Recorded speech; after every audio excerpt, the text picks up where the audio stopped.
Timaeus. Though formally a dialogue, Timaeus is mainly a monologue given ostensibly by Timaeus of Locri, a fictional philosopher from the Pythagorean school. He discusses cosmology, the nature and structure of the universe, the ever-changing physical world of man, and the unchanging eternal world. And he proposes a demiurge as a benevolent creator god. However, the dialogue opens in relaxed form, apparently on the day after the exposition on the Republic. Socrates meets with Critias, Timaeus, and Hermocrates, and it is only after some initial broader discussion that Timaeus takes up his theme. Persons of the dialogue: Timaeus, Critias, Hermocrates, and Socrates, who opens the dialogue. 1, 2, 3, but where, my dear Timaeus, is the fourth of those who were yesterday my guests, and are to be my entertainers today? He has been taken ill, Socrates, for he would not willingly have been absent from this gathering. Then, if he is not coming, you and the two others must supply his place. Certainly, and we will do all that we can. Having been handsomely entertained by you yesterday, those of us who remain should be only too glad to return your hospitality. Do you remember what were the points of which I required you to speak? We remember some of them, and you will be here to remind us of anything which we have forgotten. Or rather, if we are not troubling you, will you briefly recapitulate the whole, and then the particulars will be more firmly fixed in our memories? To be sure I will. The chief theme of my yesterday's discourse was the state, how constituted and of what citizens composed it would seem likely to be most perfect. Yes, Socrates, and what you said of it was very much to our mind. Did we not begin by separating the husbandmen and the artisans from the class of defenders of the state? Yes. And when we had given to each one that single employment and particular art which was suited to his nature, we spoke of those who were intended to be our warriors, and said that they were to be guardians of the city against attacks from within as well as from without, and to have no other employment. They were to be merciful in judging their subjects, of whom they were by nature friends, but fierce to their enemies when they came across them in battle. Exactly. We said, if I am not mistaken, that the guardians should be gifted with a temperament in a high degree, both passionate and philosophical, and that then they would be as they ought to be, gentle to their friends and fierce to their enemies. Certainly. And what did we say of their education? Were they not to be trained in gymnastic and music, and all other sorts of knowledge which were proper for them? Very true. And being thus trained, they were not to consider gold or silver or anything else to be their own private property. They were to be like hired troops, receiving pay for keeping guard from those who were protected by them. The pay was to be no more than would suffice for men of simple life, and they were to spend in common, and to live together in the continual practice of virtue, which was to be their sole pursuit. That was also said. Neither did we forget the women, of whom we declared that their nature should be assimilated and brought into harmony with those of the men, and that common pursuits should be assigned to them both, in time of war and in their ordinary life. That again was as you say. And what about the procreation of children? Or rather, not the proposal too singular to be forgotten, for all wives and children were to be in common, to the intent that no one should ever know his own child, but they were to imagine that they were all one family. Those who were within a suitable limit of age were to be brothers and sisters, those who were an elder generation, parents and grandparents, and those of a younger, children and grandchildren. Yes, and the proposal is easy to remember, as you say. And do you also remember how, with a view to securing as far as we could the best breed, we said that the chief magistrates, male and female, should contrive secretly, by the use of certain lots, so to arrange the nuptial meeting, that the bad of either sex and the good of either sex might pair with their like? And there was to be no quarrelling on this account, for they would imagine that the union was a mere accident, and was to be attributed to the lot. I remember. And you remember how we said that the children of the good parents were to be educated, and the children of the bad secretly dispersed among the inferior citizens. And while they were all growing up, the rulers were to be on the lookout, and to bring up from below in their turn those who were worthy, and those among themselves who were unworthy were to take the place of those who came up. True. Then, have I now given you all the heads of our yesterday's discussion? Or is there anything more, my dear Timaeus, which has been omitted? Nothing, Socrates. It was just as you have said. I should like, before proceeding further, to tell you how I feel about the state which we have described. I might compare myself to a person who, on beholding beautiful animals, either created by the painter's art, or better still, alive, but at rest, is seized with a desire of seeing them in motion, or engaged in some struggle or conflict to which their forms appear suited. This is my feeling about the state which we have been describing. There are conflicts which all cities undergo, and I should like to hear someone tell of our own city carrying on a struggle against her neighbours, and how she went out to war in a becoming manner, and when at war, showed by the greatness of her actions and the magnanimity of her words in dealing with other cities a result worthy of her training and education. Now I, Critias and Hermocrates, am conscious that I myself should never be able to celebrate the city and her citizens in a befitting manner, and I am not surprised at my own incapacity. To me, the wonder is rather that the poets, present as well as past, are no better. Not that I mean to depreciate them, but everyone can see that they are a tribe of imitators, and will imitate best and most easily the life in which they've been brought up, while that which is beyond the range of a man's education he finds hard to carry out in action, and still harder adequately to represent in language. I'm aware that the sophists have plenty of brave words and fair conceits, but I'm afraid that being only wanderers from one city to another, and having never had habitations of their own, they may fail in their conception of philosophers and statesmen, and may not know what they do and say in time of war, when they are fighting or holding parley with their enemies. And thus, people of your class are the only ones remaining who are fitted by nature and education to take part at once both in politics and philosophy. Here is Timaeus, of Locris in Italy, a city which has admirable laws, and who is himself, in wealth and rank, the equal of any of his fellow citizens. He has held the most important and honourable offices in his own state, and, as I believe, has scaled the heights of all philosophy. And here is Critias, whom every Athenian knows to be no novice in the matters of which we are speaking, and as to Hermocrates, I am assured by many witnesses that his genius and education qualify him to take part in any speculation of the kind. And therefore yesterday, when I saw that you wanted me to describe the formation of the state, I readily assented, being very well aware that, if you only would, none were better qualified to carry the discussion further, and that when you had engaged our city in a suitable war, you, of all men living, could best exhibit her playing a fitting part. When I had completed my task, I in return imposed this other task upon you. You conferred together and agreed to entertain me today, as I had entertained you, with a feast of discourse. Here am I, in festive array, and no man can be more ready for the promised banquet. And we too, Socrates, as Timaeus says, will not be wanting in enthusiasm, and there is no excuse for not complying with your request. As soon as we arrived yesterday at the guest chamber of Critias, with whom we are staying, or rather on our way thither, we talked the matter over, and he told us an ancient tradition, which I wish, Critias, that you would repeat to Socrates, so that he may help us to judge whether it will satisfy his requirements or not. I will, if Timaeus, who is our other partner, approves. I quite approve. Then listen, Socrates, to a tale which, though strange, is certainly true, having been attested by Solon, who was the wisest of the 7 sages.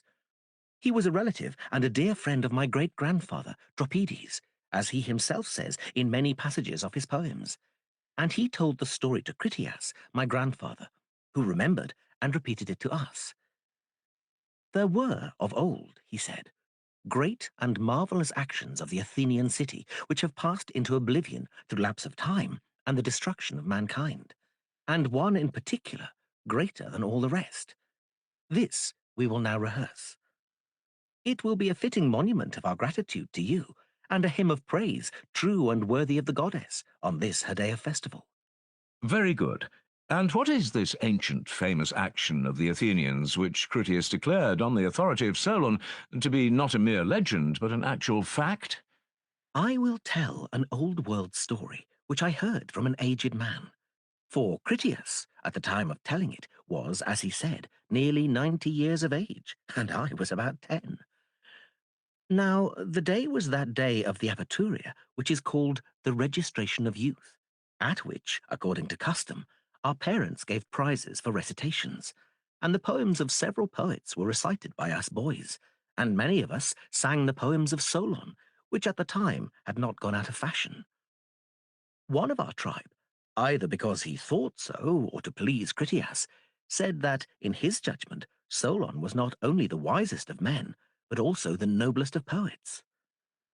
The old man, as I very well remember, brightened up at hearing this, and said, smiling, "Yes, Aminander, if Solon had only, like other poets, made poetry the business of his life, and had completed the tale which he brought with him from Egypt, and had not been compelled, by reason of the factions and troubles which he found stirring in his own country when he came home, to attend to other matters, in my opinion, he would have been as famous as Homer or Hesiod, or any poet." "And what was the tale about, Critias?" said Amenander. "About the greatest action which the Athenians ever did, and which ought to have been the most famous. But, through the lapse of time and the destruction of the actors, it has not come down to us." "Tell us," said the other, "the whole story, and how and from whom Solon heard this veritable tradition." He replied, "In the Egyptian delta, at the head of which the river Nile divides, there is a certain district which is called the district of Sais, and the great city of the district is also called Sais, and is the city from which King Amasis came. The citizens have a deity for their foundress. She is called in the Egyptian tongue Neith, and is asserted by them to be the same whom the Hellenes call Athene. They are great lovers of the Athenians, and say that they are in some way related to them. To this city came Solon, and was received there with great honor. He asked the priests, who were most skillful in such matters, about antiquity, and made the discovery that neither he nor any other Hellene knew anything worth mentioning about the times of old. On one occasion, wishing to draw them on to speak of antiquity, he began to tell about the most ancient things in our part of the world, about Phoroneus, who is called the first man, and about Niobe, and, after the deluge, of the survival of Deucalion and Pyrrha. And he traced the genealogy of their descendants, and, reckoning up the dates, tried to compute how many years ago the events of which he was speaking happened. Thereupon, one of the priests, who was of a very great age, said, "Oh, Solon, Solon, you Hellenes are never anything but children, and there is not an old man among you." Solon, in return, asked him what he meant. "I mean to say," he replied, "that in mind you are all young. There is no old opinion handed down among you by ancient tradition, nor any science which is hoary with age. And I will tell you why. There have been, and will be again, many destructions of mankind arising out of many causes. The greatest have been brought about by the agencies of fire and water, and other lesser ones by innumerable other causes. There is a story, which even you have preserved, that once upon a time, Phaethon, the son of Helios, having yoked the steeds in his father's chariot because he was not able to drive them in the path of his father, burnt up all that was upon the earth, and was himself destroyed by a thunderbolt. Now, this has the form of a myth, but really signifies a declination of the bodies moving in the heavens around the earth, and a great conflagration of things upon the earth, which recurs after long intervals. At such times, those who live upon the mountains and in dry and lofty places are more liable to destruction than those who dwell by rivers or on the seashore. And from this calamity, the Nile, who is our never-failing saviour, delivers and preserves us. When, on the other hand, the gods purge the earth with a deluge of water, the survivors in your country are herdsmen and shepherds who dwell on the mountains. But those who, like you, live in cities are carried by the rivers into the sea. Whereas, in this land, neither then nor at any other time does the water come down from above on the fields, having always a tendency to come up from below, for which reason the traditions preserved here are the most ancient. The fact is that wherever the extremity of winter frost or of summer does not prevent, mankind exist, sometimes in greater, sometimes in lesser numbers. And whatever happened either in your country or in ours, or in any other region of which we are informed, if there were any actions noble or great, or in any other way remarkable, they have all been written down by us of old, and are preserved in our temples. Whereas, just when you and other nations are beginning to be provided with letters and the other requisites of civilized life, after the usual interval, the stream from heaven, like a pestilence, comes pouring down, and leaves only those of you who are destitute of letters and education. And so you have to begin all over again like children, and know nothing of what happened in ancient times, either among us or among yourselves. As for those genealogies of yours, which you just now recounted to us, Solon, they are no better than the tales of children. In the first place, you remember a single deluge only, but there were many previous ones. In the next place, you do not know that there formerly dwelt in your land the fairest and noblest race of men which ever lived, and that you and your whole city are descended from a small seed or remnant of them which survived. And this was unknown to you, because for many generations the survivors of that destruction died, leaving no written word. For there was a time, Solon, before the great deluge of all, when the city which now is Athens was first in war and in every way the best governed of all cities, is said to have performed the noblest deeds, and to have had the fairest constitution of any of which tradition tells under the face of heaven. Solon marveled at his words, and earnestly requested the priests to inform him exactly and in order about these former citizens. "You are welcome to hear about them, Solon," said the priest, "both for your own sake and for that of your city, and above all, for the sake of the goddess, who is the common patron and parent and educator of both our cities. She founded your city 1,000 years before ours, receiving from the earth and Hephaestus the seed of your race, and afterwards she founded ours, of which the constitution is recorded in our sacred registers to be 8,000 years old. As touching your citizens of 9,000 years ago, I will briefly inform you of their laws and of their most famous action. The exact particulars of the whole we will hereafter go through at our leisure in the sacred registers themselves. If you compare these very laws with ours, you will find that many of ours are the counterpart of yours as they were in the olden time. In the first place, there is the caste of priests, which is separated from all the others. Next, there are the artificers, who ply their several crafts by themselves and do not intermix. And also there is the class of shepherds and of hunters, as well as that of husbandmen. And you will observe, too, that the warriors in Egypt are distinct from all the other classes, and are commanded by the law to devote themselves solely to military pursuits. Moreover, the weapons which they carry are shields and spears, a style of equipment which the goddess taught of Asiatics first to us, as in your part of the world first to you.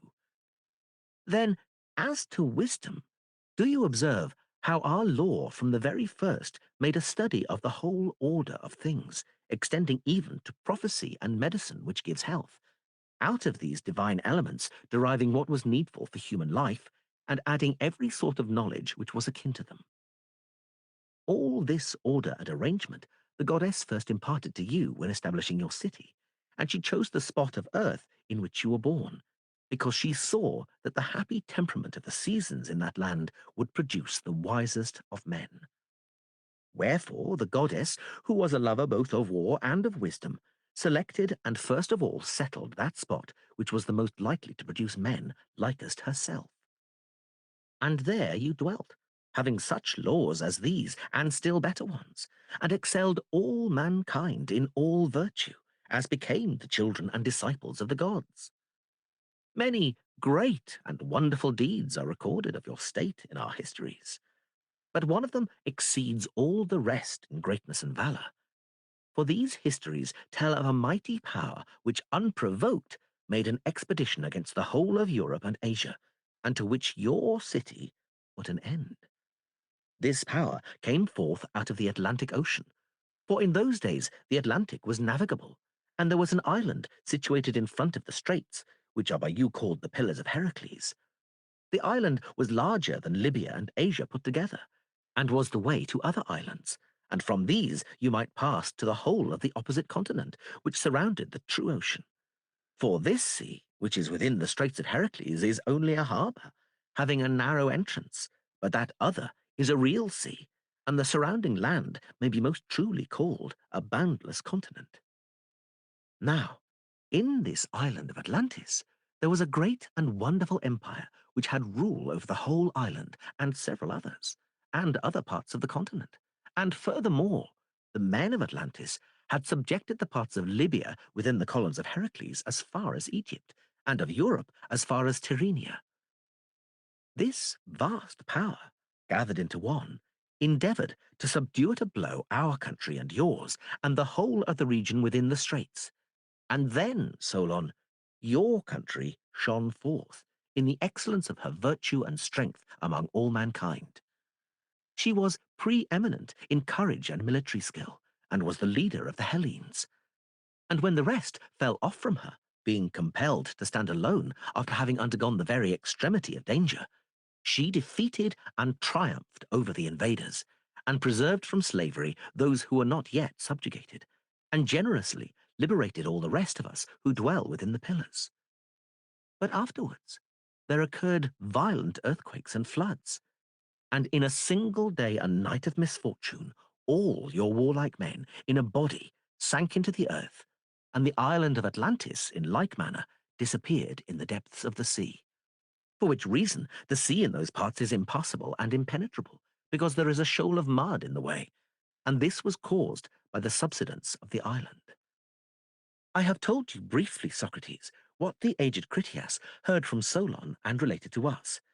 And when you were speaking yesterday about your city and citizens, the tale which I have just been repeating to you came into my mind. And I remarked with astonishment how by some mysterious coincidence you agreed in almost every particular with the narrative of Solon. But I did not like to speak at the moment, for a long time had elapsed, and I had forgotten too much. I thought that I must first of all run over the narrative in my own mind, and then I would speak. And so I readily assented to your request yesterday, considering that in all such cases the chief difficulty is to find a tale suitable to our purpose, and that with such a tale we should be fairly well provided. And therefore, as Hermocrates has told you, on my way home yesterday, I at once communicated the tale to my companions as I remembered it, and after I left them during the night by thinking, I recovered nearly the whole of it. Truly, as is often said, the lessons of our childhood make wonderful impression on our memories. For I am not sure that I could remember all the discourse of yesterday, but I should be much surprised if I forgot any of these things which I have heard very long ago. I listened at the time with childlike interest to the old man's narrative. He was very ready to teach me, and I asked him again and again to repeat his words, so that, like an indelible picture, they were branded into my mind. As soon as the day broke, I rehearsed them as he spoke them to my companions, that they, as well as myself, might have something to say. And now, Socrates, to make an end my preface, I am ready to tell you the whole tale. I will give you not only the general heads, but the particulars as they were told to me. The city and citizens which you yesterday described to us in fiction, we will now transfer to the world of reality. It shall be the ancient city of Athens, and we will suppose that the citizens whom you imagined were our veritable ancestors, of whom the priest spoke.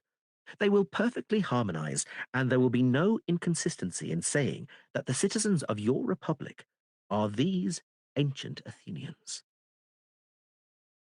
Let us divide the subject among us, and all endeavor, according to our ability, gracefully to execute the task which you have imposed upon us. Consider then, Socrates, if this narrative is suited to the purpose, or whether we should seek for some other instead. And what other, Critias, can we find that will be better than this, which is natural and suitable to the festival of the goddess, and has the very great advantage of being a fact and not a fiction? How or where shall we find another if we abandon this? We cannot, and therefore you must tell the tale. And good luck to you. And I, in return for my yesterday's discourse, will now rest and be a listener. Let me proceed to explain to you, Socrates, the order in which we have arranged our entertainment. Our intention is that Timaeus, who is the most of an astronomer amongst us, and has made the nature of the universe his special study, should speak first, beginning with the generation of the world and going down to the creation of man. Next, I am to receive the men whom he has created, of whom some will have profited by the excellent education which you have given them. And then, in accordance with the tale of Solon, and equally with his law, we will bring them into court and make them citizens, as if they were those very Athenians whom the sacred Egyptian record has recovered from oblivion. And thenceforward we will speak of them as Athenians and fellow citizens. I see that I shall receive in my turn a perfect and splendid feast of reason. And now, Timaeus, you, I suppose, should speak next, after duly calling upon the gods.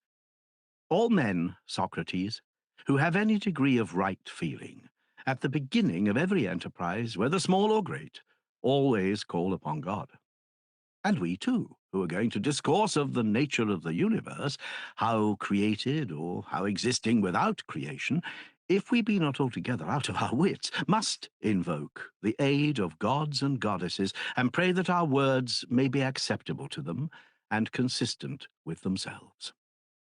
Let this, then, be our invocation of the gods, to which I add an exhortation to myself to speak in such manner as will be most intelligible to you and will most accord with my own intent. First, then, in my judgment, we must make a distinction and ask, what is that which always is and has no becoming? And what is that which is always becoming and never is?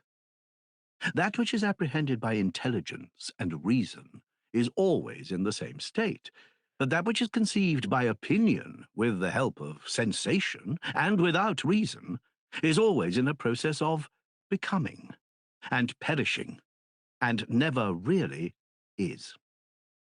Now, everything that becomes or is created must of necessity be created by some cause. For without a cause, nothing can be created. The work of the Creator, whenever he looks to the unchangeable and fashions the form and nature of his work after an unchangeable pattern, must necessarily be made fair and perfect. But when he looks to the created only, and uses a created pattern, it is not fair or perfect. Was the heaven, then, or the world, whether called by this or by any other more appropriate name, assuming the name, I am asking a question which has to be asked at the beginning of an inquiry about anything. Was the world, I say, always in existence and without beginning? Or created, and had it a beginning? Created, I reply, being visible and tangible and having a body, and therefore sensible. And all sensible things are apprehended by opinion and sense, and are in a process of creation, and created. Now, that which is created must, as we affirm, of necessity, be created by a cause. But the father and maker of all this universe is past finding out, and even if we found him, to tell of him to all men would be impossible. And there is still a question to be asked about him. Which of the patterns had the artificer in view when he made the world, the pattern of the unchangeable, or of that which is created? If the world be indeed fair, and the artificer good, it is manifest that he must have looked to that which is eternal. But if what cannot be said without blasphemy is true, then to the created pattern. Everyone will see that he must have looked to the eternal. For the world is the fairest of creation, and he is the best of causes. And having been created in this way, the world has been framed in the likeness of that which is apprehended by reason and mind, and is unchangeable, and must therefore, of necessity, if this is admitted, be a copy of something. Now, it is all important that the beginning of everything should be according to nature. And in speaking of the copy and the original, we may assume that words are akin to the matter which they describe. When they relate to the lasting and permanent and intelligible, they ought to be lasting and unalterable, and as far as their nature allows, irrefutable and immovable, nothing less. But when they express only the copy or likeness, and not the eternal things themselves, they need only be likely and analogous to the real words. As being is to becoming, so is truth to belief. If then, Socrates, amid the many opinions about the gods and the generation of the universe, we are not able to give notions which are altogether and in every respect exact and consistent with one another, do not be surprised. Enough if we adduce probabilities as likely as any others. For we must remember that I, who am the speaker, and you, who are the judges, are only mortal men, and we ought to accept the tale which is probable, and inquire no further. Excellent, Timaeus, and we will do precisely as you bid us. The prelude is charming, and is already accepted by us. May we beg of you to proceed to the strain? Let me tell you, then, why the Creator made this world of generation. He was good, and the good can never have any jealousy of anything. And being free from jealousy, he desired that all things should be as like himself as they could be. This is, in the truest sense, the origin of creation and of the world, as we should do well in believing, on the testimony of wise men. God desired that all things should be good and nothing bad, so far as this was attainable. Wherefore also, finding the whole visible sphere not at rest, but moving in an irregular and disorderly fashion, out of disorder he brought order, considering that this was in every way better than the other. Now, the deeds of the best could never be or have been other than the fairest. And the Creator, reflecting on the things which are by nature visible, found that no unintelligent creature taken as a whole was fairer than the intelligent taken as a whole, and that intelligence could not be present in anything which was devoid of soul. For which reason, when he was framing the universe, he put intelligence in soul, and soul in body, that he might be the creator of a work which was by nature fairest and best. Wherefore, using the language of probability, we may say that the world became a living creature, truly endowed with soul and intelligence by the providence of God. This being supposed, let us proceed to the next stage. In the likeness of what animal did the Creator make the world? It would be an unworthy thing to liken it to any nature which exists as a part only, for nothing can be beautiful which is like any imperfect thing, but let us suppose the world to be the very image of that whole of which all other animals, both individually and in their tribes, are portions. For the original of the universe contains in itself all intelligible beings, just as this world comprehends us and all other visible creatures. For the deity, intending to make this world like the fairest and most perfect of intelligible beings, framed one visible animal, comprehending within itself all other animals of a kindred nature. Are we right in saying that there is one world, or that they are many and infinite? There must be one only, if the created copy is to accord with the original. For that which includes all other intelligible creatures cannot have a second or companion. In that case, there would be need of another living being, which would include both, and of which they would be parts, and the likeness would be more truly said to resemble not them, but that other which included them. In order, then, that the world might be solitary, like the perfect animal, the Creator made not two worlds, or an infinite number of them, but there is and ever will be one only, begotten and created heaven. Now that which is created is of necessity corporeal, and also visible and tangible. And nothing is visible where there is no fire, or tangible which has no solidity, and nothing is solid without earth. Wherefore also God, in the beginning of creation, made the body of the universe to consist of fire and earth. But two things cannot be rightly put together without a third.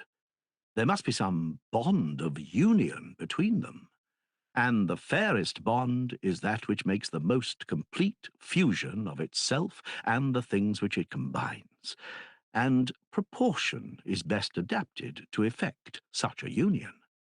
For whenever in any three numbers, whether cube or square, there is a mean, which is to the last term what the first term is to it, and again, when the mean is to the first term as the last term is to the mean, then the mean, becoming first and last, and the first and last both becoming means, they will all of them of necessity come to be the same, and having become the same with one another, will be all one. If the universal frame had been created a surface only, and having no depth, a single mean would have sufficed to bind together itself and the other terms. But now, as the world must be solid, and solid bodies are always compacted not by one mean, but by two, God placed water and air in the mean, between fire and earth, and made them to have the same proportion, so far as was possible, as fire is to air, so air to water, and as air is to water, so is water to earth. And thus he bound and put together a visible and tangible heaven. And for these reasons, and out of such elements which are in number 4, the body of the world was created, and it was harmonized by proportion, and therefore has the spirit of friendship, and having been reconciled to itself, it was indissoluble by the hand of any other than the framer. Now, the creation took up the whole of each of the 4 elements, for the Creator compounded the world out of all the fire and all the water and all the air and all the earth, leaving no part of any of them, nor any power of them, outside. His intention was, in the first place, that the animal should be as far as possible a perfect whole and of perfect parts. Secondly, that it should be one, leaving no remnants out of which another such world might be created, and also that it should be free from old age and unaffected by disease. Considering that if heat and cold and other powerful forces which unite bodies surround and attack them from without when they are unprepared, they decompose them, and by bringing diseases and old age upon them, make them waste away. For this cause, and on these grounds, he made the world one whole, having every part entire, and being therefore perfect, and not liable to old age and disease. And he gave to the world the figure which was suitable and also natural. Now, to the animal which was to comprehend all animals, that figure was suitable which comprehends within itself all other figures. Wherefore he made the world in the form of a globe, round, as from a lathe, having its extremes in every direction equidistant from the centre, the most perfect and most like itself of all figures. For he considered that the like is infinitely fairer than the unlike. This he finished off, making the surface smooth all round for many reasons. In the first place, because the living being had no need of eyes, when there was nothing remaining outside him to be seen, nor of ears, when there was nothing to be heard. And there was no surrounding atmosphere to be breathed, nor would there have been any use of organs by the help of which he might receive his food, or get rid of what he had already digested, since there was nothing which went from him or came into him. For there was nothing beside him. Of design he was created thus, his own waste providing his own food, and all that he did or suffered taking place in and by himself. For the Creator conceived that a being which was self-sufficient would be far more excellent than one which lacked anything. And as he had no need to take anything or defend himself against anyone, the Creator did not think it necessary to bestow upon him hands. Nor had he any need of feet, nor of the whole apparatus of walking, but the movement suited to his spherical form was assigned to him, being of all the seven that which is most appropriate to mind and intelligence. And he was made to move in the same manner and on the same spot, within his own limits, revolving in a circle. All the other 6 motions were taken away from him, and he was made not to partake of their deviations. And as this circular movement required no feet, the universe was created without legs and without feet. Such was the whole plan of the eternal God about the God that was to be, to whom, for this reason, he gave a body smooth and even, having a surface in every direction equidistant from the centre, a body entire and perfect and formed out of perfect bodies. And in the centre he put the soul, which he diffused throughout the body, making it also to be the exterior environment of it. And he made the universe a circle, moving in a circle, one and solitary, yet by reason of its excellence able to converse with itself, and needing no other friendship or acquaintance. Having these purposes in view, he created the world a blessed God. Now, God did not make the soul after the body, although we are speaking of them in this order, for having brought them together, he would never have allowed that the elder should be ruled by the younger. But this is a random manner of speaking which we have, because somehow we ourselves too are very much under the dominion of chance. Whereas he made the soul in origin and excellence prior to and older than the body to be the ruler and mistress of whom the body was to be the subject. And he made her out of the following elements, and on this wise: out of the indivisible and unchangeable, and also out of that which is divisible and has to do with material bodies, he compounded a third and intermediate kind of essence, partaking of the nature of the same and of the other. And this compound he placed accordingly in a mean between the indivisible and the divisible and material.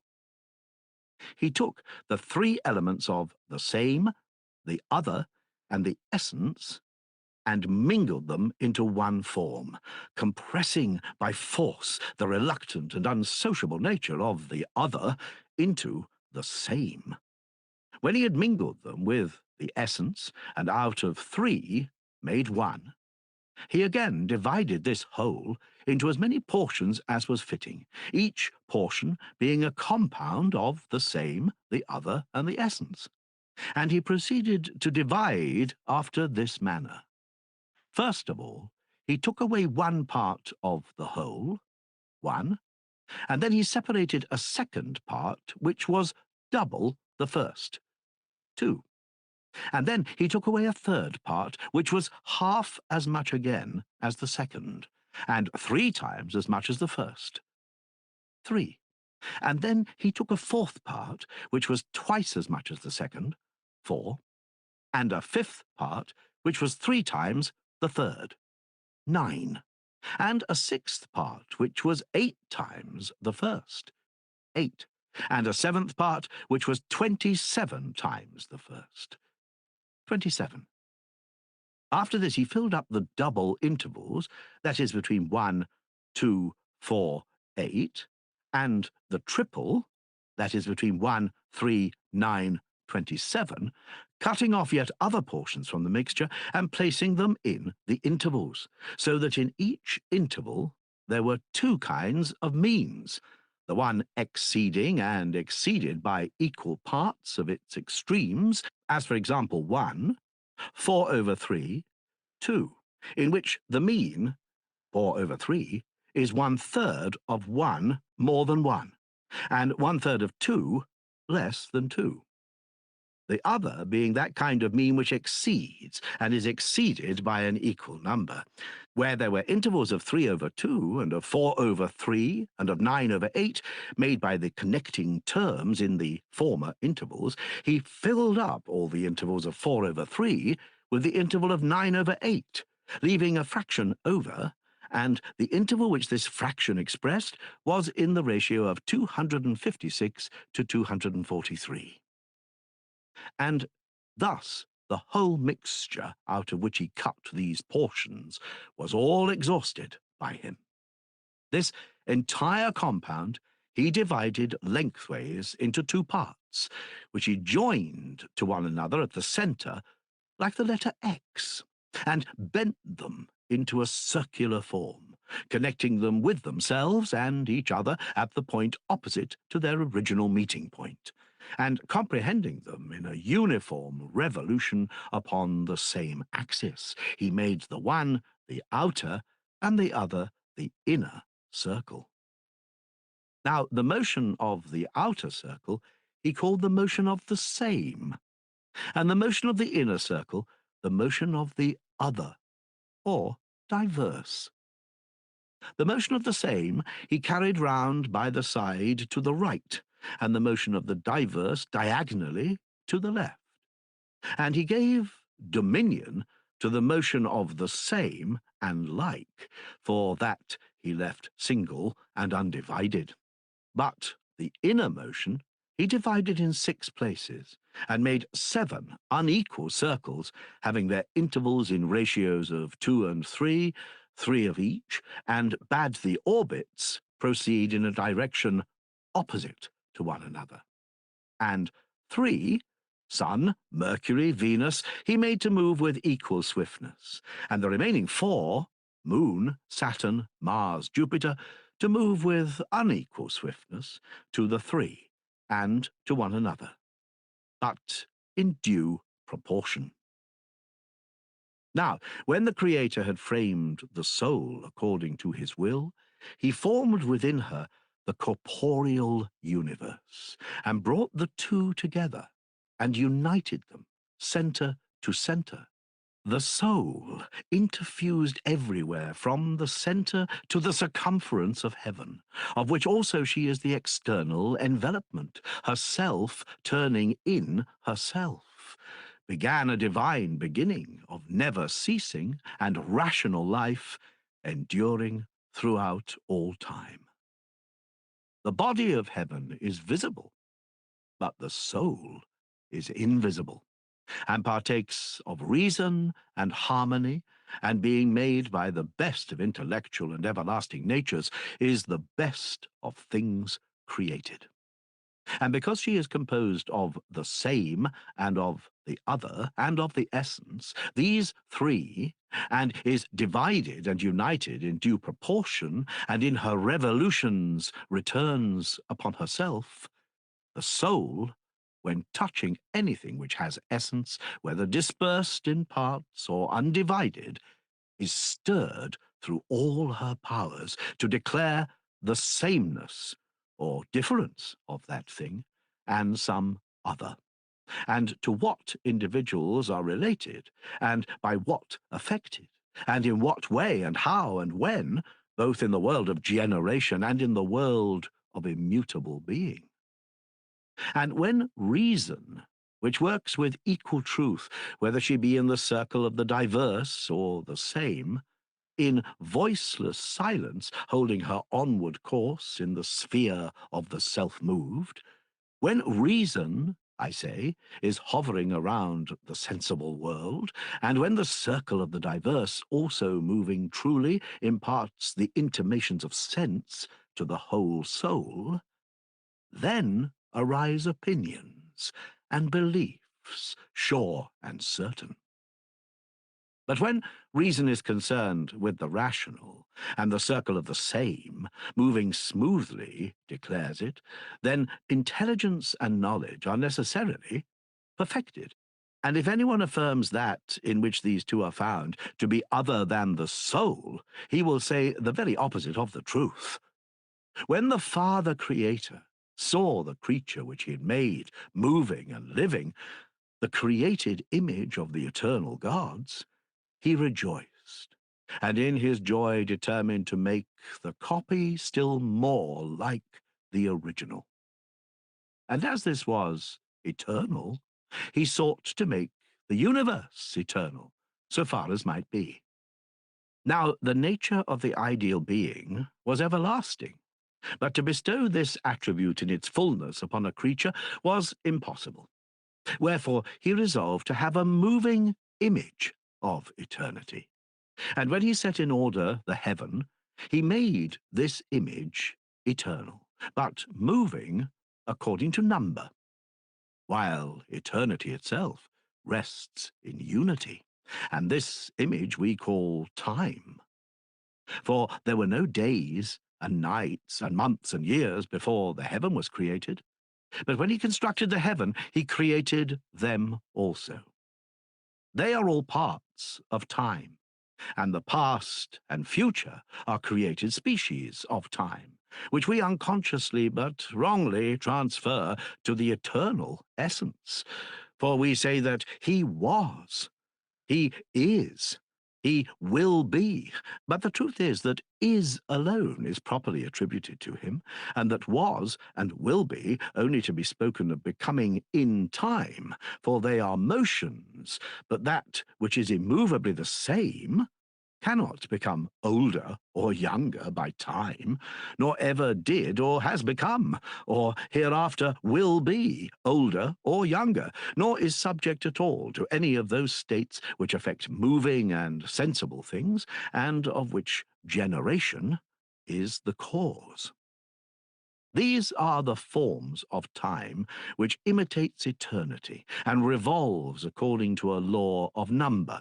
Moreover, when we say that what has become is become, and what becomes is becoming, and that what will become is about to become, and that the non-existent is non-existent, all these are inaccurate modes of expression.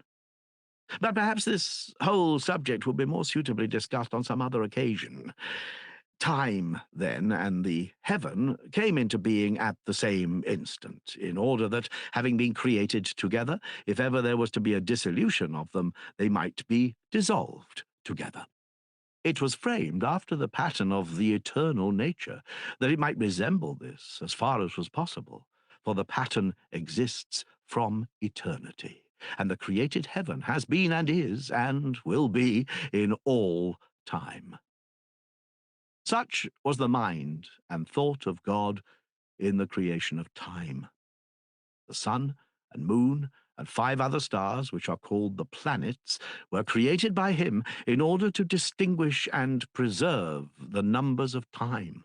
And when he had made their several bodies, he placed them in the orbits in which the circle of the other was revolving. In 7 orbits, 7 stars. First, there was the moon in the orbit nearest the earth, and next the sun in the 2nd orbit above the earth. Then came the morning star, and the star sacred to Hermes, moving in orbits which have an equal swiftness with the sun, but in an opposite direction. And this is the reason why the sun and Hermes and Lucifer overtake and are overtaken by each other. To enumerate the places which he assigned to the other stars, and to give all the reasons why he assigned them, although a secondary matter, would give more trouble than the primary. These things at some future time, when we are at leisure, may have the consideration which they deserve, but not at present. Now, when all the stars, which were necessary to the creation of time, had attained a motion suitable to them, and had become living creatures, having bodies fastened by vital chains, and learnt their appointed task, moving in the motion of the diverse, which is diagonal, and passes through and is governed by the motion of the same, They revolved, some in a larger and some in a lesser orbit, those which had the lesser orbit revolving faster, and those which had the larger more slowly. Now, by reason of the motion of the same, those which revolve fastest appeared to be overtaken by those which moved slower, although they really overtook them. For the motion of the same made them all turn in a spiral, and because some went one way and some another, that which receded most slowly from the sphere of the same, which was the swiftest, appeared to follow it most nearly. That there might be some visible measure of their relative swiftness and slowness as they proceeded in their 8 courses, God lighted a fire, which we now call the sun, in the second from the earth of these orbits, that it might give light to the whole of heaven, and that the animals, as many as nature intended, might participate in number, learning arithmetic from the revolution of the same and the like. Thus then, and for this reason, the night and the day were created, being the period of the one most intelligent revolution. And the month is accomplished when the moon has completed her orbit and overtaken the sun, and the year when the sun has completed his own orbit. Mankind, with hardly an exception, have not remarked the periods of the other stars, and they have no name for them, and do not measure them against one another by the help of number, and hence they can scarcely be said to know that their wanderings, being infinite in number and admirable for their variety, make up time. And yet there is no difficulty in seeing that the perfect number of time fulfills the perfect year, when all the 8 revolutions, having their relative degrees of swiftness, are accomplished together, and attain their completion at the same time, measured by the rotation of the same and equally moving. After this manner, and for these reasons, came into being such of the stars as in their heavenly progress received reversals of motion, to the end that the created heaven might imitate the eternal nature, and be as like as possible to the perfect and intelligible animal. Thus far, and until the birth of time, the created universe was made in the likeness of the original. But inasmuch as all animals were not yet comprehended therein, it was still unlike. What remained, the Creator then proceeded to fashion after the nature of the pattern. Now, as in the ideal animal, the mind perceives ideas or species of a certain nature and number, he thought that this created animal ought to have species of a like nature and number. There are 4 such. One of them is the heavenly race of the gods, another the race of birds, whose way is in the air, the third the watery species, and the fourth the pedestrian and land creatures. Of the heavenly and divine he created the greater part out of fire, that they might be the brightest of all things and fairest to behold. And he fashioned them after the likeness of the universe in the figure of a circle, and made them follow the intelligent motion of the Supreme, distributing them over the whole circumference of heaven, which was to be a true cosmos, or glorious world, spangled with them all over. And he gave to each of them 2 movements. The first, a movement on the same spot, after the same manner, whereby they ever continue to think consistently the same thoughts about the same things.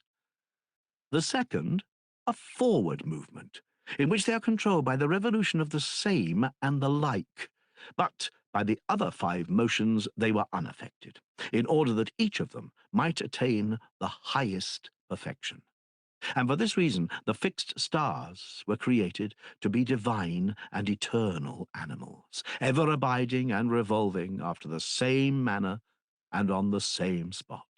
And the other stars which reverse their motion and are subject to deviations of this kind were created in the manner already described. The earth, which is our nurse, clinging around the pole, which is extended through the universe, he framed to be the guardian and artificer of night and day, first and eldest of gods that are in the interior of heaven. Vain would be the attempt to tell all the figures of them circling as in dance, and their juxtapositions, and the return of them in their revolutions upon themselves, and their approximations, and to say which of these deities in their conjunctions meet, and which of them are in opposition, and in what order they get behind and before one another, and when they are severally eclipsed to our sight, and again reappear, sending terrors and intimations of the future to those who cannot calculate their movements. To attempt to tell of all this without a visible representation of the heavenly system would be labor in vain. Enough on this head. And now let what we have said about the nature of the created and visible gods have an end. To know or tell the origin of the other divinities is beyond us, and we must accept the traditions of the men of old time, who affirm themselves to be the offspring of the gods. That is what they say, and they must surely have known their own ancestors. How can we doubt the word of the children of the gods? Although they give no probable or certain proofs, still, as they declare that they are speaking of what took place in their own family, we must conform to custom and believe them. In this manner, then, according to them, the genealogy of these gods is to be received and set forth. Oceanus and Tethys were children of earth and heaven, and from these sprang Phorcys and Cronos and Rhea, and all that generation. And from Cronos and Rhea sprang Zeus and Hera, and all those who are said to be their brethren, and others who were the children of these. Now, when all of them, both of those who visibly appear in their revolutions, as well as those other gods who are of a more retiring nature, had come into being, the creator of the universe addressed them in these words: Gods, children of gods, who are my works, and of whom I am the artificer and father, my creations are indissoluble, if so I will. All that is bound may be undone, but only an evil being would wish to undo that which is harmonious and happy. Wherefore, since ye are but creatures, ye are not altogether immortal and indissoluble, but ye shall certainly not be dissolved, nor be liable to the fate of death, having in my will a greater and mightier bond than those with which ye were bound at the time of your birth. And now listen to my instructions. 3 tribes of mortal beings remain to be created. Without them, the universe will be incomplete, for it will not contain every kind of animal which it ought to contain, if it is to be perfect. On the other hand, if they were created by me and received life at my hands, they would be on an equality with the gods. In order, then, that they may be mortal, and that this universe may be truly universal, do ye, according to your natures, betake yourselves to the formation of animals, imitating the power which was shown by me in creating you. The part of them worthy of the name immortal, which is called divine, and is the guiding principle of those who are willing to follow justice and you, of that divine part, I will myself sow the seed, and having made a beginning, I will hand the work over to you. And do ye then interweave the mortal with the immortal, and make and beget living creatures, and give them food, and make them to grow, and receive them again in death.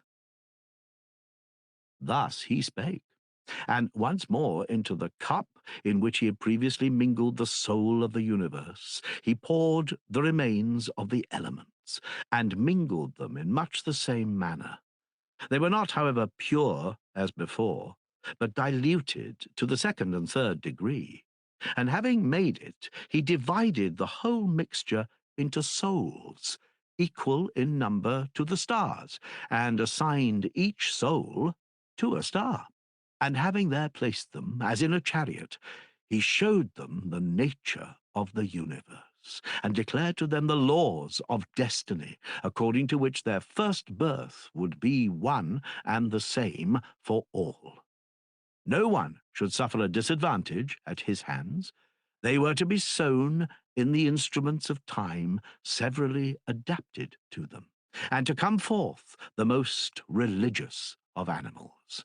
And as human nature was of two kinds, the superior race would hereafter be called man.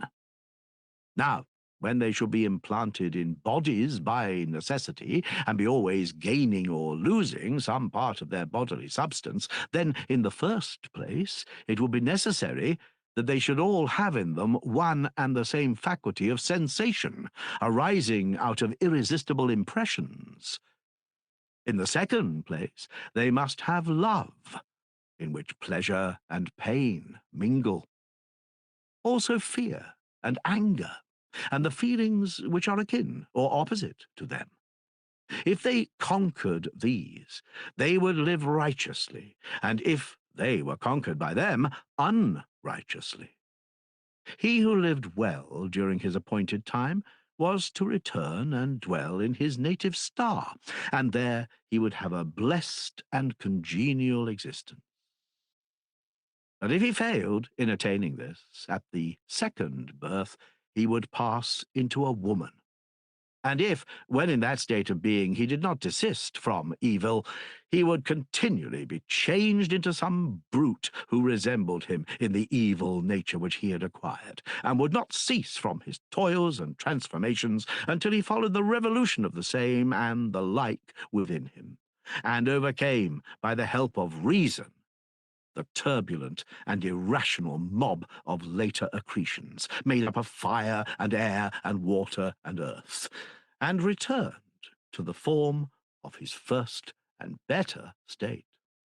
Having given all these laws to his creatures, that he might be guiltless of future evil in any of them, the Creator sowed some of them in the earth, and some in the moon, and some in the other instruments of time. And when he had sown them, he committed to the younger gods the fashioning of their mortal bodies, and desired them to furnish what was still lacking to the human soul, and, having made all the suitable additions, to rule over them, and to pilot the mortal animal in the best and wisest manner which they could, and avert from him all but self-inflicted evils. When the Creator had made all these ordinances, he remained in his own accustomed nature, and his children heard and were obedient to their father's word, and receiving from him the immortal principle of a mortal creature, in imitation of their own Creator, they borrowed portions of fire and earth and water and air from the world, which were hereafter to be restored. These they took and welded them together, not with the indissoluble chains by which they were themselves bound, but with little pegs, too small to be visible, making up out of all the four elements each separate body, and fastening the courses of the immortal soul in a body which was in a state of perpetual influx and efflux.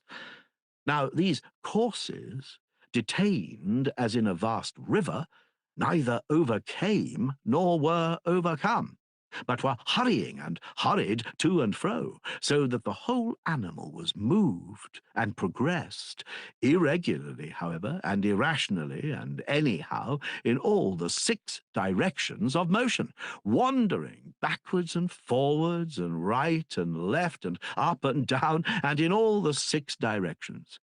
For great as was the advancing and retiring flood which provided nourishment, the affections produced by external contact caused still greater tumult. When the body of any one met and came into collision with some external fire, or with the solid earth, or the gliding waters, or was caught in the tempest borne on the air, and the motions produced by any of these impulses were carried through the body to the soul. All such motions have consequently received the general name of sensations, which they still retain. And they did, in fact, at the time, create a very great and mighty movement, uniting with the ever-flowing stream in stirring up and violently shaking the courses of the soul. They completely stopped the revolution of the same by their opposing current and hindered it from predominating and advancing.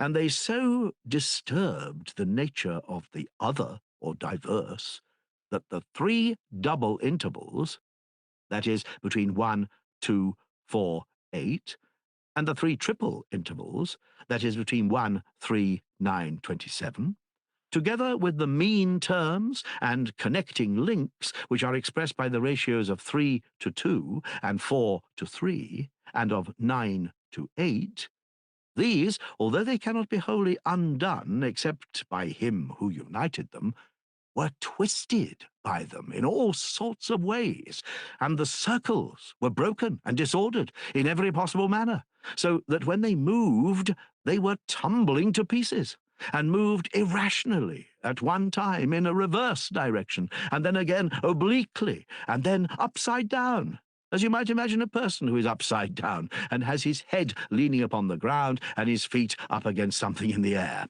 And when he is in such a position, both he and the spectator fancy that the right of either is his left, and left right.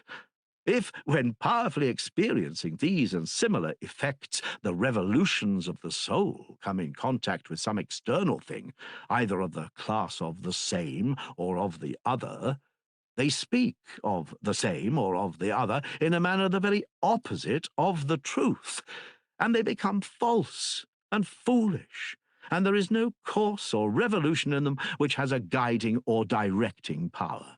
And if again any sensations enter in violently from without and drag after them the whole vessel of the soul, then the courses of the soul, though they seem to conquer, are really conquered.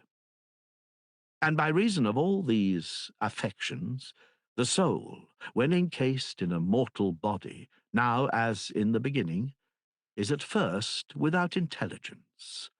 But when the flood of growth and nutriment abates, and the courses of the soul, calming down, go their own way, and become steadier as time goes on, then the several circles return to their natural form, and their revolutions are corrected, and they call the same and the other by their right names, and make the possessor of them to become a rational being. And if these combine in him with any true nurture or education, he attains the fullness and health of the perfect man, and escapes the worst disease of all, that if he neglects education, he walks lame to the end of his life, and returns imperfect and good for nothing to the world below. This, however, is a later stage. At present, we must treat more exactly the subject before us, which involves a preliminary inquiry into the generation of the body and its members, and as to how the soul was created. For what reason, and by what providence of the gods, and holding fast to probability, we must pursue our way. First, then, the gods, imitating the spherical shape of the universe, enclosed the two divine courses in a spherical body, that, namely, which we now term the head, being the most divine part of us, and the lord of all that is in us. To this, the gods, when they put together the body, gave all the other members to be servants, considering that it partook of every sort of motion. In order, then, that it might not tumble about among the high and deep places of the earth, but might be able to get over the one and out of the other, they provided the body to be its vehicle and means of locomotion, which consequently had length and was furnished with 4 limbs, extended and flexible. These God contrived to be instruments of locomotion with which it might take hold and find support, and so be able to pass through all places, carrying on high the dwelling place of the most sacred and divine part of us. Such was the origin of legs and hands, which for this reason were attached to every man, and the gods, deeming the front part of man to be more honourable and more fit to command than the hinder part, made us to move mostly in a forward direction. Wherefore man must needs have his front part unlike and distinguished from the rest of his body. And so, in the vessel of the head, they first of all put a face, in which they inserted organs to minister in all things to the providence of the soul. And they appointed this part, which has authority, to be by nature the part which is in front. And of the organs they first contrived the eyes, to give light, and the principle according to which they were inserted was as follows. So much of fire as would not burn, but gave a gentle light, they formed into a substance akin to the light of everyday life. And the pure fire which is within us, and related thereto, they made to flow through the eyes in a stream smooth and dense, compressing the whole eye, and especially the centre part, so that it kept out everything of a coarser nature, and allowed to pass only this pure element. When the light of day surrounds the stream of vision, then the like falls upon like, and they coalesce, and one body is formed by natural affinity in the line of vision, wherever the light that falls from within meets with an external object. And the whole stream of vision, being similarly affected in virtue of similarity, diffuses the motions of what it touches or what touches it over the whole body until they reach the soul, causing that perception which we call sight. But when night comes on, and the external and kindred fire departs, then the stream of vision is cut off. For going forth to an unlike element, it is changed and extinguished, being no longer of one nature with the surrounding atmosphere, which is now deprived of fire. And so the eye no longer sees, and we feel disposed to sleep. For when the eyelids, which the gods invented for the preservation of sight, are closed, they keep in the internal fire, and the power of the fire diffuses and equalizes the inward motions. When they are equalized, there is rest, and when the rest is profound, sleep comes over us, scarce disturbed by dreams. But where the greater motions still remain, of whatever nature and in whatever locality, they engender corresponding visions in dreams, which are remembered by us when we are awake and in the external world. And now there is no longer any difficulty in understanding the creation of images in mirrors and all smooth and bright surfaces. For from the communion of the internal and external fires, and again from the union of them and their numerous transformations when they meet in the mirror, all these appearances of necessity arise, when the fire from the face coalesces with the fire from the eye on the bright and smooth surface, and right appears left, and left right, because the visual rays come into contact with the rays emitted by the object in a manner contrary to the usual mode of meeting. But the right appears right and the left left when the position of one of the two concurring lights is reversed. And this happens when the mirror is concave, and its smooth surface repels the right stream of vision to the left side, and the left to the right. Or if the mirror be turned vertically, then the concavity makes the countenance appear to be all upside down, and the lower rays are driven upwards, and the upper downwards. All these are to be reckoned among the second and cooperative causes which God, carrying into execution the idea of the best, as far as possible, uses as his ministers. They are thought by most men not to be the second, but the prime causes of all things, because they freeze and heat and contract and dilate and the like. But they are not so, for they are incapable of reason or intellect. The only being which can properly have mind is the invisible soul, whereas fire and water and earth and air are all of them visible bodies. The lover of intellect and knowledge ought to explore causes of intelligent nature first of all, and secondly, of those things which, being moved by others, are compelled to move others. And this is what we too must do. Both kinds of causes should be acknowledged by us, but a distinction should be made between those which are endowed with mind and are the workers of things fair and good, and those which are deprived of intelligence and always produce chance effects without order or design.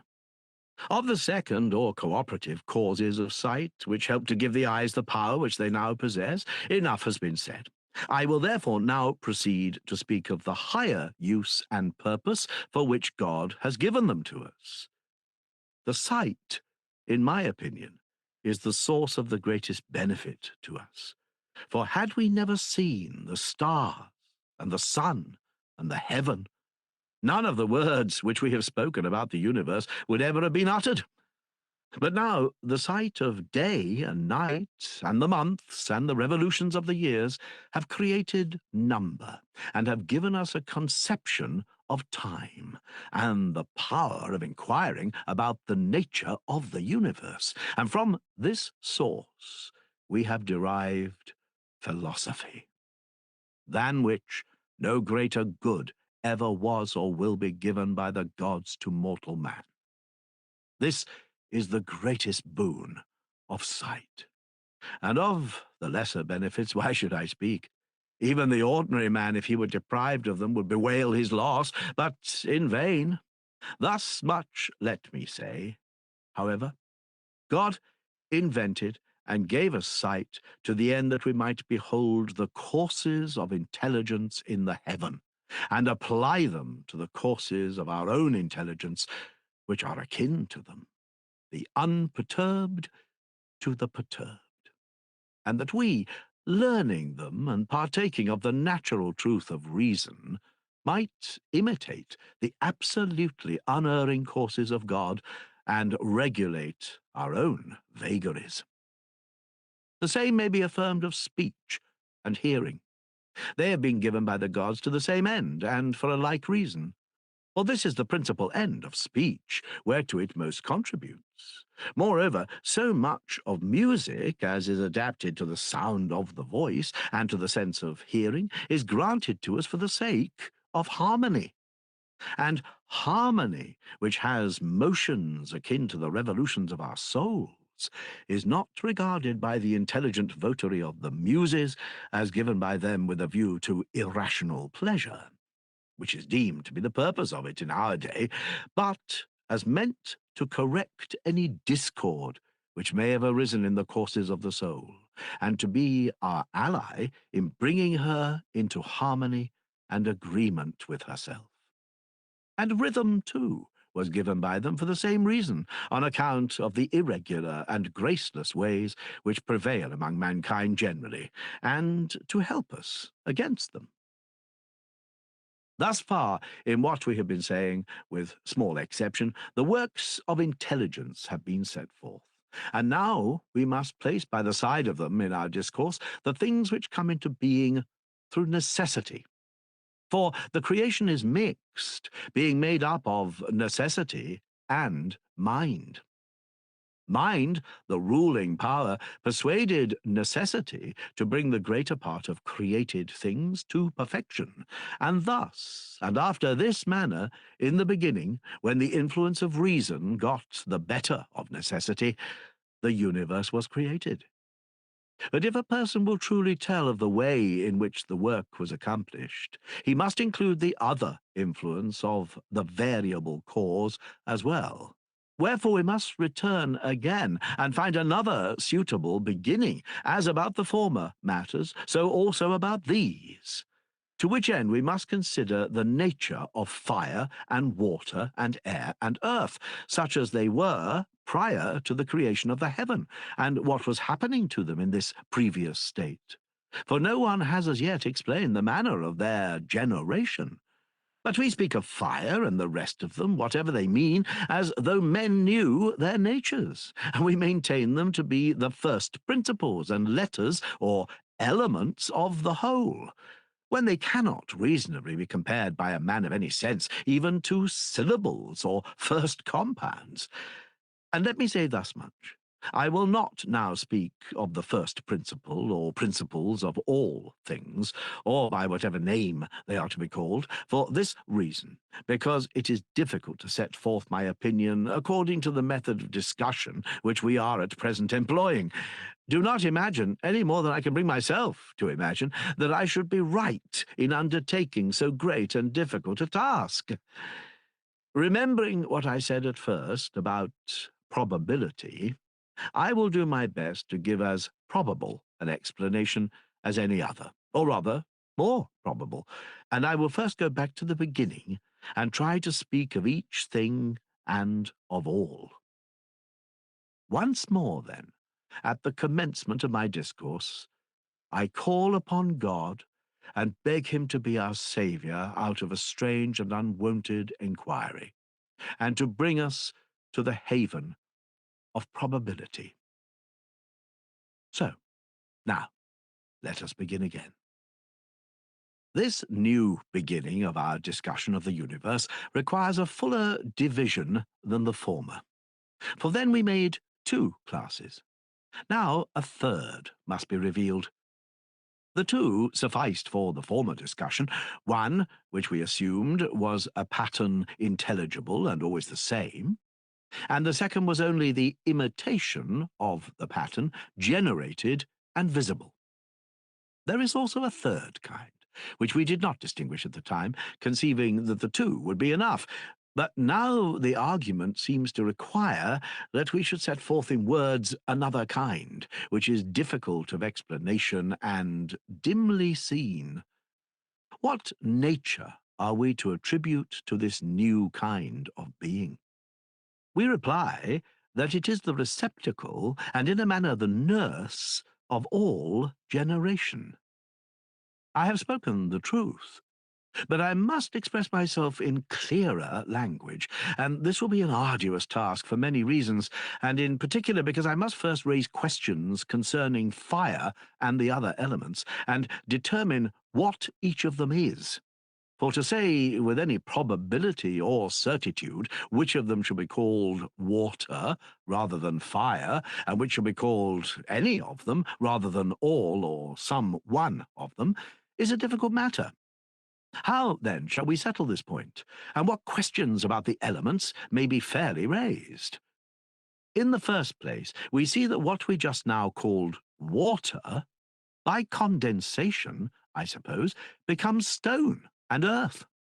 And this same element, when melted and dispersed, passes into vapor and air. Air, again, when inflamed, becomes fire. And again, fire, when condensed and extinguished, passes once more into the form of air.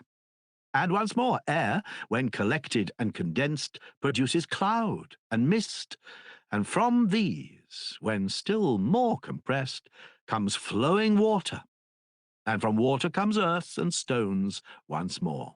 And thus, generation appears to be transmitted from one to the other in a circle. Thus, then, as the several elements never present themselves in the same form, how can anyone have the assurance to assert positively that any of them, whatever it may be, is one thing rather than another? No one can. But much the safest plan is to speak of them as follows. Anything which we see to be continually changing, as, for example, fire, we must not call this or that, but rather say that it is of such a nature. Nor let us speak of water as this, but always as such. Nor must we imply that there is any stability in any of those things which we indicate by the use of the words this and that, supposing ourselves to signify something thereby, for they are too volatile to be detained in any such expressions as this or that, or relative to this, or any other mode of speaking which represents them as permanent. We ought not to apply this to any of them, but rather the word such, which expresses the similar principles circulating in each and all of them. For example, that should be called fire, which is of such a nature always, and so of everything that has generation. That in which the elements severally grow up and appear and decay is alone to be called by the name this or that. But that which is of a certain nature, hot or white, or anything which admits of opposite equalities, and all things that are compounded of them, ought not to be so denominated. Let me make another attempt to explain my meaning more clearly. Suppose a person to make all kinds of figures of gold, and to be always transmuting one form into all the rest. Somebody points to one of them and asks what it is. By far the safest and truest answer is, that is gold, and not to call the triangle or any other figures which are formed in the gold these, as though they had existence, since they are in process of change while he is making the assertion. But if the questioner be willing to take the safe and indefinite expression such, we shall be satisfied.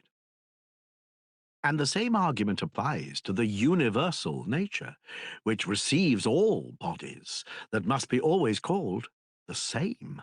For while receiving all things, she never departs at all from her own nature, and never in any way or at any time assumes a form like that of any of the things which enter into her.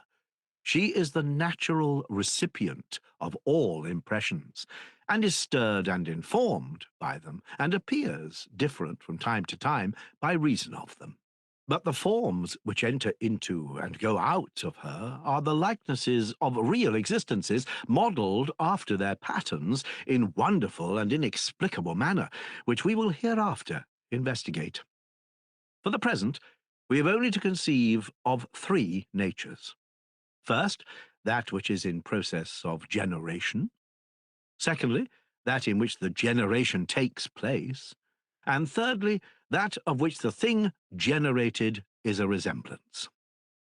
And we may liken the receiving principle to a mother, and the source or spring to a father, and the intermediate nature to a child.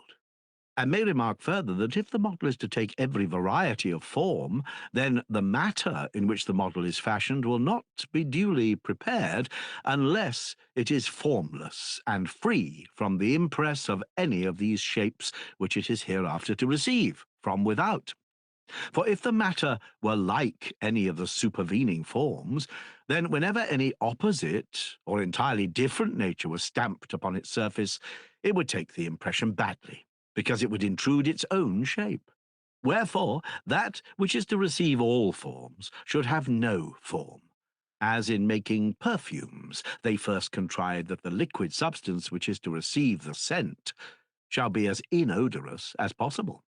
Or as those who wish to impress figures on soft substances do not allow any previous impression to remain, but begin by making the surface as even and smooth as possible. In the same way, that which is to receive perpetually and through its whole extent the resemblances of all eternal beings ought to be devoid of any particular form. Wherefore the mother and receptacle of all created and visible and in any way sensible things is not to be termed earth, or air, or fire, or water, or any of their compounds, or any of the elements from which these are derived, but is an invisible and formless being, which receives all things, and in some mysterious way partakes of the intelligible, and is most incomprehensible. In saying this, we shall not be far wrong, As far, however, as we can attain to a knowledge of her from the previous considerations, we may truly say that fire is that part of her nature which from time to time is inflamed, and water that which is moistened, and that the mother substance becomes earth and air, insofar as she receives the impressions of them. Let us consider this question more precisely. Is there any self-existent fire? And do all those things which we call self-existent exist? Or are only those things which we see or in some way perceive through the bodily organs truly existent, and nothing whatever besides them? And is all that which we call an intelligible essence nothing at all, and only a name? Here is a question which we must not leave unexamined or undetermined, nor must we affirm too confidently that there can be no decision. Neither must we interpolate in our present long discourse a digression equally long. But if it is possible to set forth a great principle in a few words, that is just what we want. Thus I state my view. If mind and true opinion are two distinct classes, then I say that there certainly are these self-existent ideas, unperceived by sense and apprehended only by the mind. If, however, as some say, true opinion differs in no respect from mind, then everything that we perceive through the body is to be regarded as most real and certain.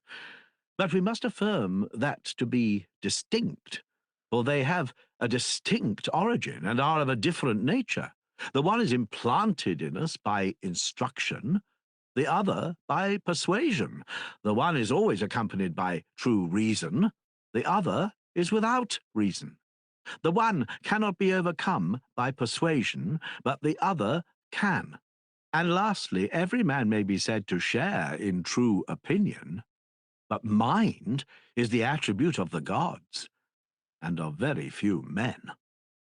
Wherefore also we must acknowledge that there is one kind of being which is always the same, uncreated and indestructible, never receiving anything into itself from without, nor itself going out to any other, but invisible and imperceptible by any sense, and of which the contemplation is granted to intelligence only. And there is another nature of the same name with it, and like to it, perceived by sense, created, always in motion, becoming in place and again vanishing out of place, which is apprehended by opinion and sense. And there is a third nature, which is space, and is eternal, and admits not of destruction, and provides a home for all created things, and is apprehended without the help of sense, by a kind of spurious reason, and is hardly real, which we, beholding as in a dream, say of all existence that it must of necessity be in some place and occupy a space, but that what is neither in heaven nor in earth has no existence. Of these and other things of the same kind, relating to the true and waking reality of nature, we have only this dream-like sense, and we are unable to cast off sleep and determine the truth about them. For an image, since the reality after which it is modelled does not belong to it, and it exists ever as the fleeting shadow of some other, must be inferred to be in another, that is, in space, grasping existence in some way or other, or it could not be at all. But true and exact reason, vindicating the nature of true being, maintains that while two things, that is, the image and space, are different, they cannot exist, one of them in the other, and so be one and also two at the same time. Thus have I concisely given the result of my thoughts, and my verdict is that being and space and generation, these three, existed in their three ways before the heaven. and that the nurse of generation, moistened by water and inflamed by fire, and receiving the forms of earth and air, and experiencing all the affections which accompany these, presented a strange variety of appearances, and being full of powers which were neither similar nor equally balanced, was never in any part in a state of equipoise, but swaying unevenly hither and thither, was shaken by them, and by its motion again shook them. And the elements, when moved, were separated and carried continually, some one way, some another, as when grain is shaken and winnowed by fans and other instruments used in the threshing of corn. The close and heavy particles are borne away and settle in one direction, and the loose and light particles in another. In this manner, the four kinds or elements were then shaken by the receiving vessel, which, moving like a winnowing machine, scattered far away from one another the elements most unlike, and forced the most similar elements into close contact. Wherefore, also, the various elements had different places before they were arranged so as to form the universe. At first, they were all without reason and measure. But when the world began to get into order, fire and water and earth and air had only certain faint traces of themselves, and were altogether such as everything might be expected to be in the absence of God. This, I say, was their nature at that time, and God fashioned them by form and number. Let it be consistently maintained by us in all that we say, that God made them as far as possible the fairest and best out of things which were not fair and good. And now I will endeavour to show you the disposition and generation of them by an unaccustomed argument, which am compelled to use, but I believe that you will be able to follow me, for your education has made you familiar with the methods of science. In the first place, then, as is evident to all, fire and earth and water and air are bodies, and every sort of body possesses solidity, and every solid must necessarily be contained in planes, and every plane rectilinear figure is composed of triangles. And all triangles are originally of two kinds, both of which are made up of one right and two acute angles. One of them has at either end of the base the half of a divided right angle, having equal sides, while in the other the right angle is divided into unequal parts, having unequal sides. These, then, proceeding by a combination of probability with demonstration, we assume to be the original elements of fire and the other bodies. But the principles which are prior to these God only knows, and he of men who is the friend of God. And next, we have to determine what are the four most beautiful bodies which are unlike one another, and of which some are capable of resolution into one another. For having discovered thus much, we shall know the true origin of earth and fire, and of the proportionate and intermediate elements. And then we shall not be willing to allow that there are any distinct kinds of visible bodies fairer than these. Wherefore we must endeavour to construct the four forms of bodies which excel in beauty, and then we shall be able to say that we have sufficiently apprehended their nature. Now, of the two triangles, the isosceles has one form only. The scalene, or unequal-sided, has an infinite number. Of the infinite forms, we must select the most beautiful.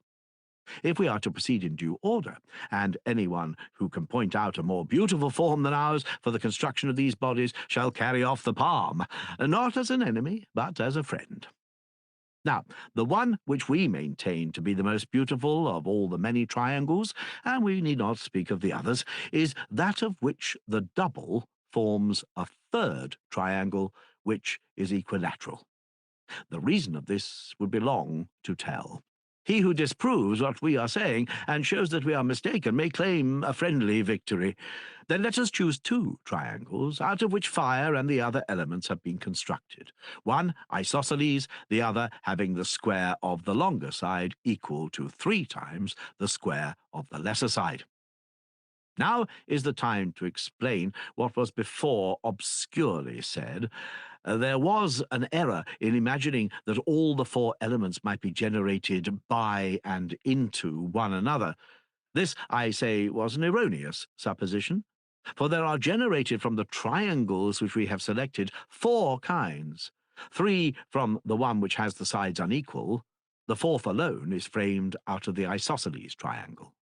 Hence, they cannot all be resolved into one another, a great number of small bodies being combined into a few large ones, or the converse. But 3 of them can be thus resolved and compounded, for they all spring from one. And when the greater bodies are broken up, many small bodies will spring up out of them and take their own proper figures. Or again, when many small bodies are dissolved into their triangles, if they become one, they will form one large mass of another kind. So much for their passage into one another. I have now to speak of their several kinds, and show out of what combinations of numbers each of them was formed. The first will be the simplest and smallest construction, and its element is that triangle which has its hypotenuse twice the lesser side. When 2 such triangles are joined at the diagonal, and this is repeated 3 times, and the triangles rest their diagonals and shorter sides on the same point as a center, a single equilateral triangle is formed out of 6 triangles. And 4 equilateral triangles, if put together, make out of every 3 plane angles 1 solid angle, being that which is nearest to the most obtuse of plane angles. And out of the combination of these 4 angles arises the first solid form, which distributes into equal and similar parts the whole circle in which it is inscribed. The second species of solid is formed out of the same triangles, which unite as 8 equilateral triangles, and form one solid angle out of 4 plane angles, and out of 6 such angles the second body is completed. And the third body is made up of 120 triangular elements, forming 12 solid angles, each of them included in 5 plane equilateral triangles, having altogether 20 bases, each of which is an equilateral triangle. The one element, that is the triangle which has its hypotenuse twice the lesser side, having generated these figures, generated no more. But the isosceles triangle produced the 4th elementary figure, which is compounded of 4 such triangles, joining their right angles in a center, and forming one equilateral quadrangle. 6 of these united form 8 solid angles, each of which is made by the combination of 3 plane right angles.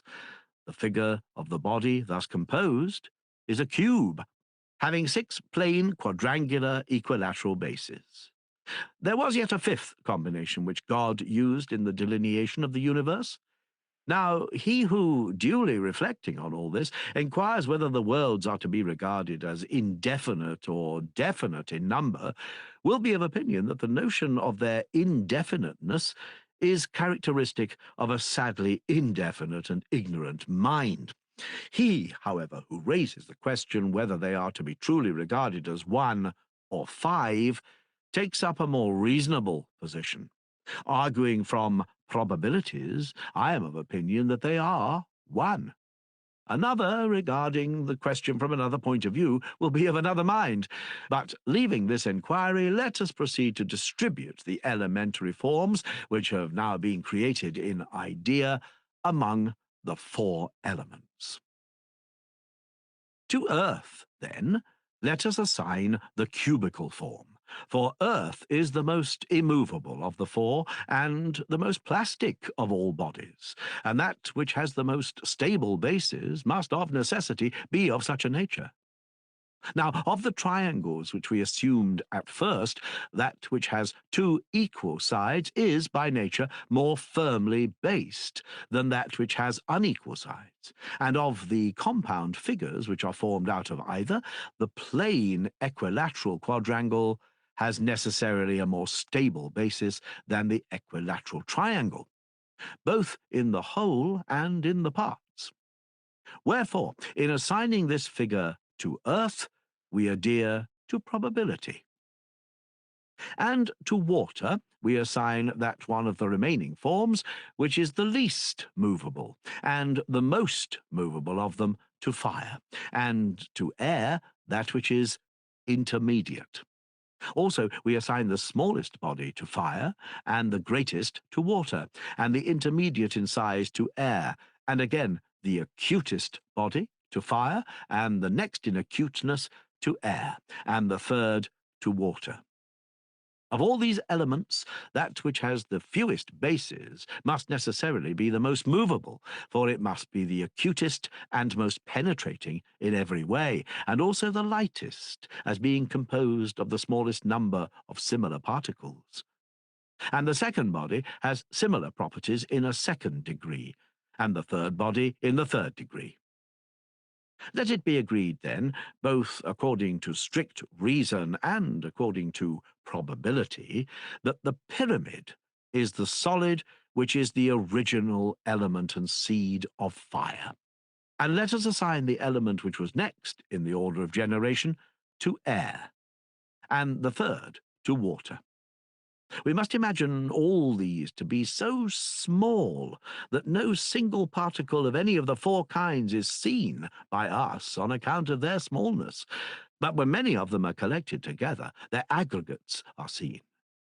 And the ratios of their numbers, motion, and other properties everywhere, God, as far as necessity allowed or gave consent, has exactly perfected and harmonized in due proportion. From all that we have just been saying about the elements or kinds, the most probable conclusion is as follows. Earth, when meeting with fire and dissolved by its sharpness, whether the dissolution takes place in the fire itself, or perhaps in some mass of air or water, is borne hither and thither until its parts, meeting together and mutually harmonizing, again become earth. For they can never take any other form. But water, when divided by fire or by air on reforming, may become 1 part fire and 2 parts air, and a single volume of air divided becomes 2 of fire.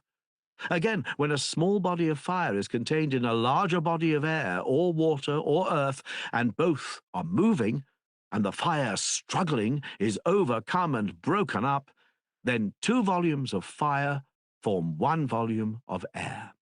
And when air is overcome and cut up into small pieces, 2.5 parts of air are condensed into 1 part of water.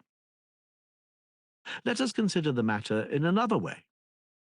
When one of the other elements is fastened upon by fire and is cut by the sharpness of its angles and sides, it coalesces with the fire and then ceases to be cut by them any longer.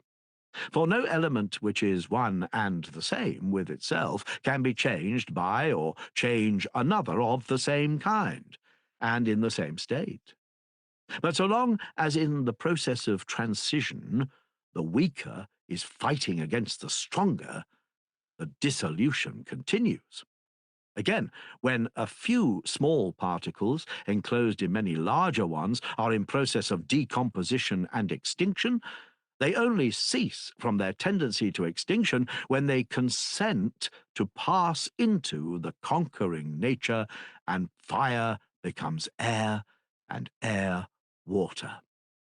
But if bodies of another kind go and attack them, that is, the small particles, the latter continue to be dissolved, until, being completely forced back and dispersed, they make their escape to their own kindred, or else, being overcome and assimilated to the conquering power, they remain where they are and dwell with their victors, and from being many become one. And owing to these affections, all things are changing their place.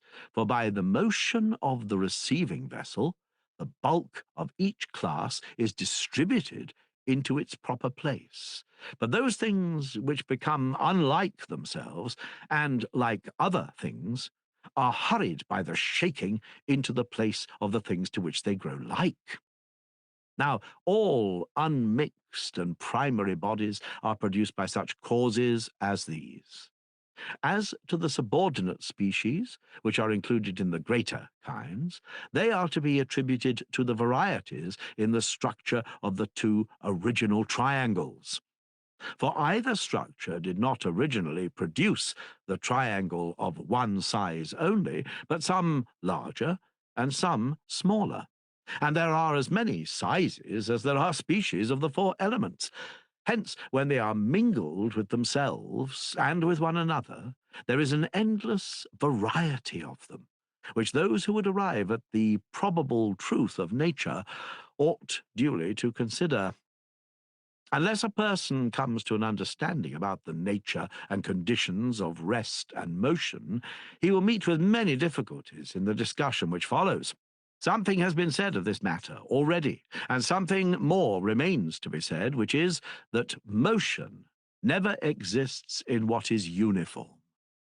For to conceive that anything can be moved without a mover is hard, or indeed impossible, and equally impossible to conceive that there can be a mover unless there be something which can be moved. Motion cannot exist where either of these are wanting, and for these to be uniform is impossible. Wherefore we must assign rest to uniformity, and motion to the want of uniformity. Now, inequality is the cause of the nature which is wanting in uniformity, and of this we have already described the origin. But there still remains the further point, why things, when divided after their kinds, do not cease to pass through one another and to change their place, which we will now proceed to explain. In the revolution of the universe are comprehended all the four elements, and this being circular and having a tendency to come together, compresses everything and will not allow any place to be left void. Wherefore also fire, above all things, penetrates everywhere, and air next, as being next in rarity of the elements, and the two other elements in like manner penetrate according to their degrees of rarity. For those things which are composed of the largest particles have the largest void left in their compositions, and those which are composed of the smallest particles have the least. And the contraction caused by the compression thrusts the smaller particles into the interstices of the larger. And thus, when the small parts are placed side by side with the larger, and the lesser divide the greater, and the greater unite the lesser, all the elements are borne up and down and hither and thither towards their own places, for the change in the size of each changes its position in space. And these causes generate an inequality which is always maintained and is continually creating a perpetual motion of the elements in all time. In the next place, we have to consider that there are diverse kinds of fire. There are, for example, first, flame, and secondly, those emanations of flame which do not burn, but only give light to the eyes. Thirdly, the remains of fire, which are seen in red-hot embers after the flame has been extinguished. There are similar differences in the air, of which the brightest part is called the ether, and the most turbid sort, mist and darkness. And there are various other nameless kinds which arise from the inequality of the triangles. Water, again, admits in the first place of a division into two kinds, the one liquid and the other fusile. The liquid kind is composed of the small and unequal particles of water, and moves itself and is moved by other bodies owing to the want of uniformity and the shape of its particles, whereas the fusile kind, being formed of large and uniform particles, is more stable than the other, and is heavy and compact by reason of its uniformity. But when fire gets in and dissolves the particles and destroys the uniformity, it has greater mobility, and becoming fluid, is thrust forth by the neighboring air and spreads upon the earth. And this dissolution of the solid masses is called melting, and their spreading out upon the earth flowing. Again, when the fire goes out of the fusile substance, it does not pass into vacuum, but into the neighboring air. And the air which is displaced forces together the liquid and still movable mass into the place which was occupied by the fire, and unites it with itself. Thus compressed, the mass resumes its equability, and is again at unity with itself, because the fire which was the author of the inequality has retreated. And this departure of the fire is called cooling, and the coming together which follows upon it is termed congealment.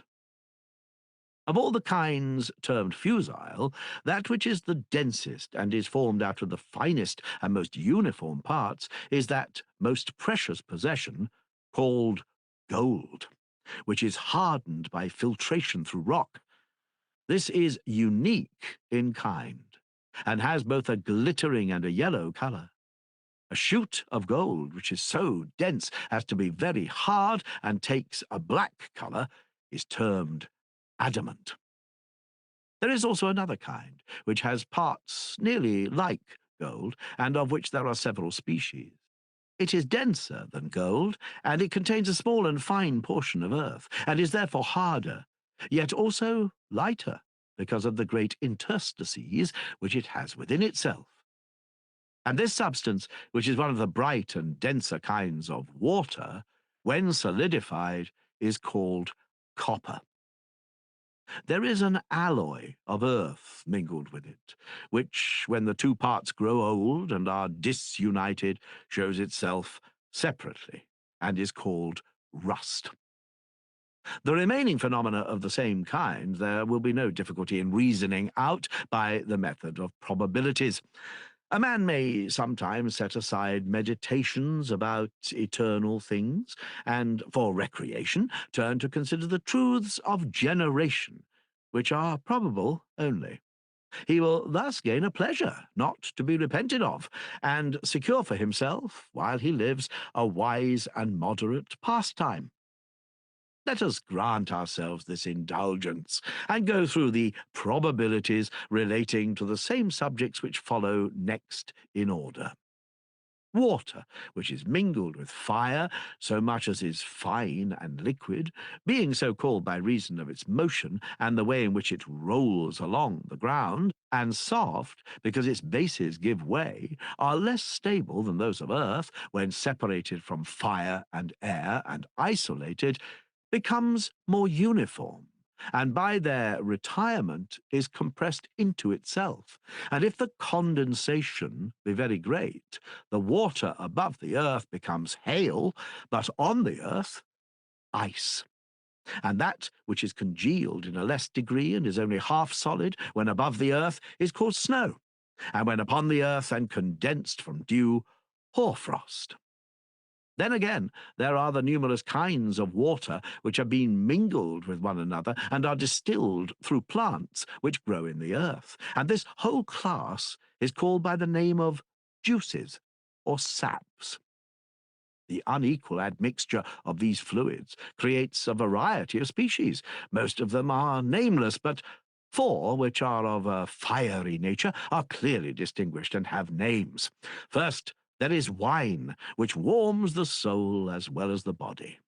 Secondly, there is the oily nature, which is smooth and divides the visual ray, and for this reason is bright and shining and of a glistening appearance, including pitch, the juice of the castor berry, oil itself, and other things of a like kind.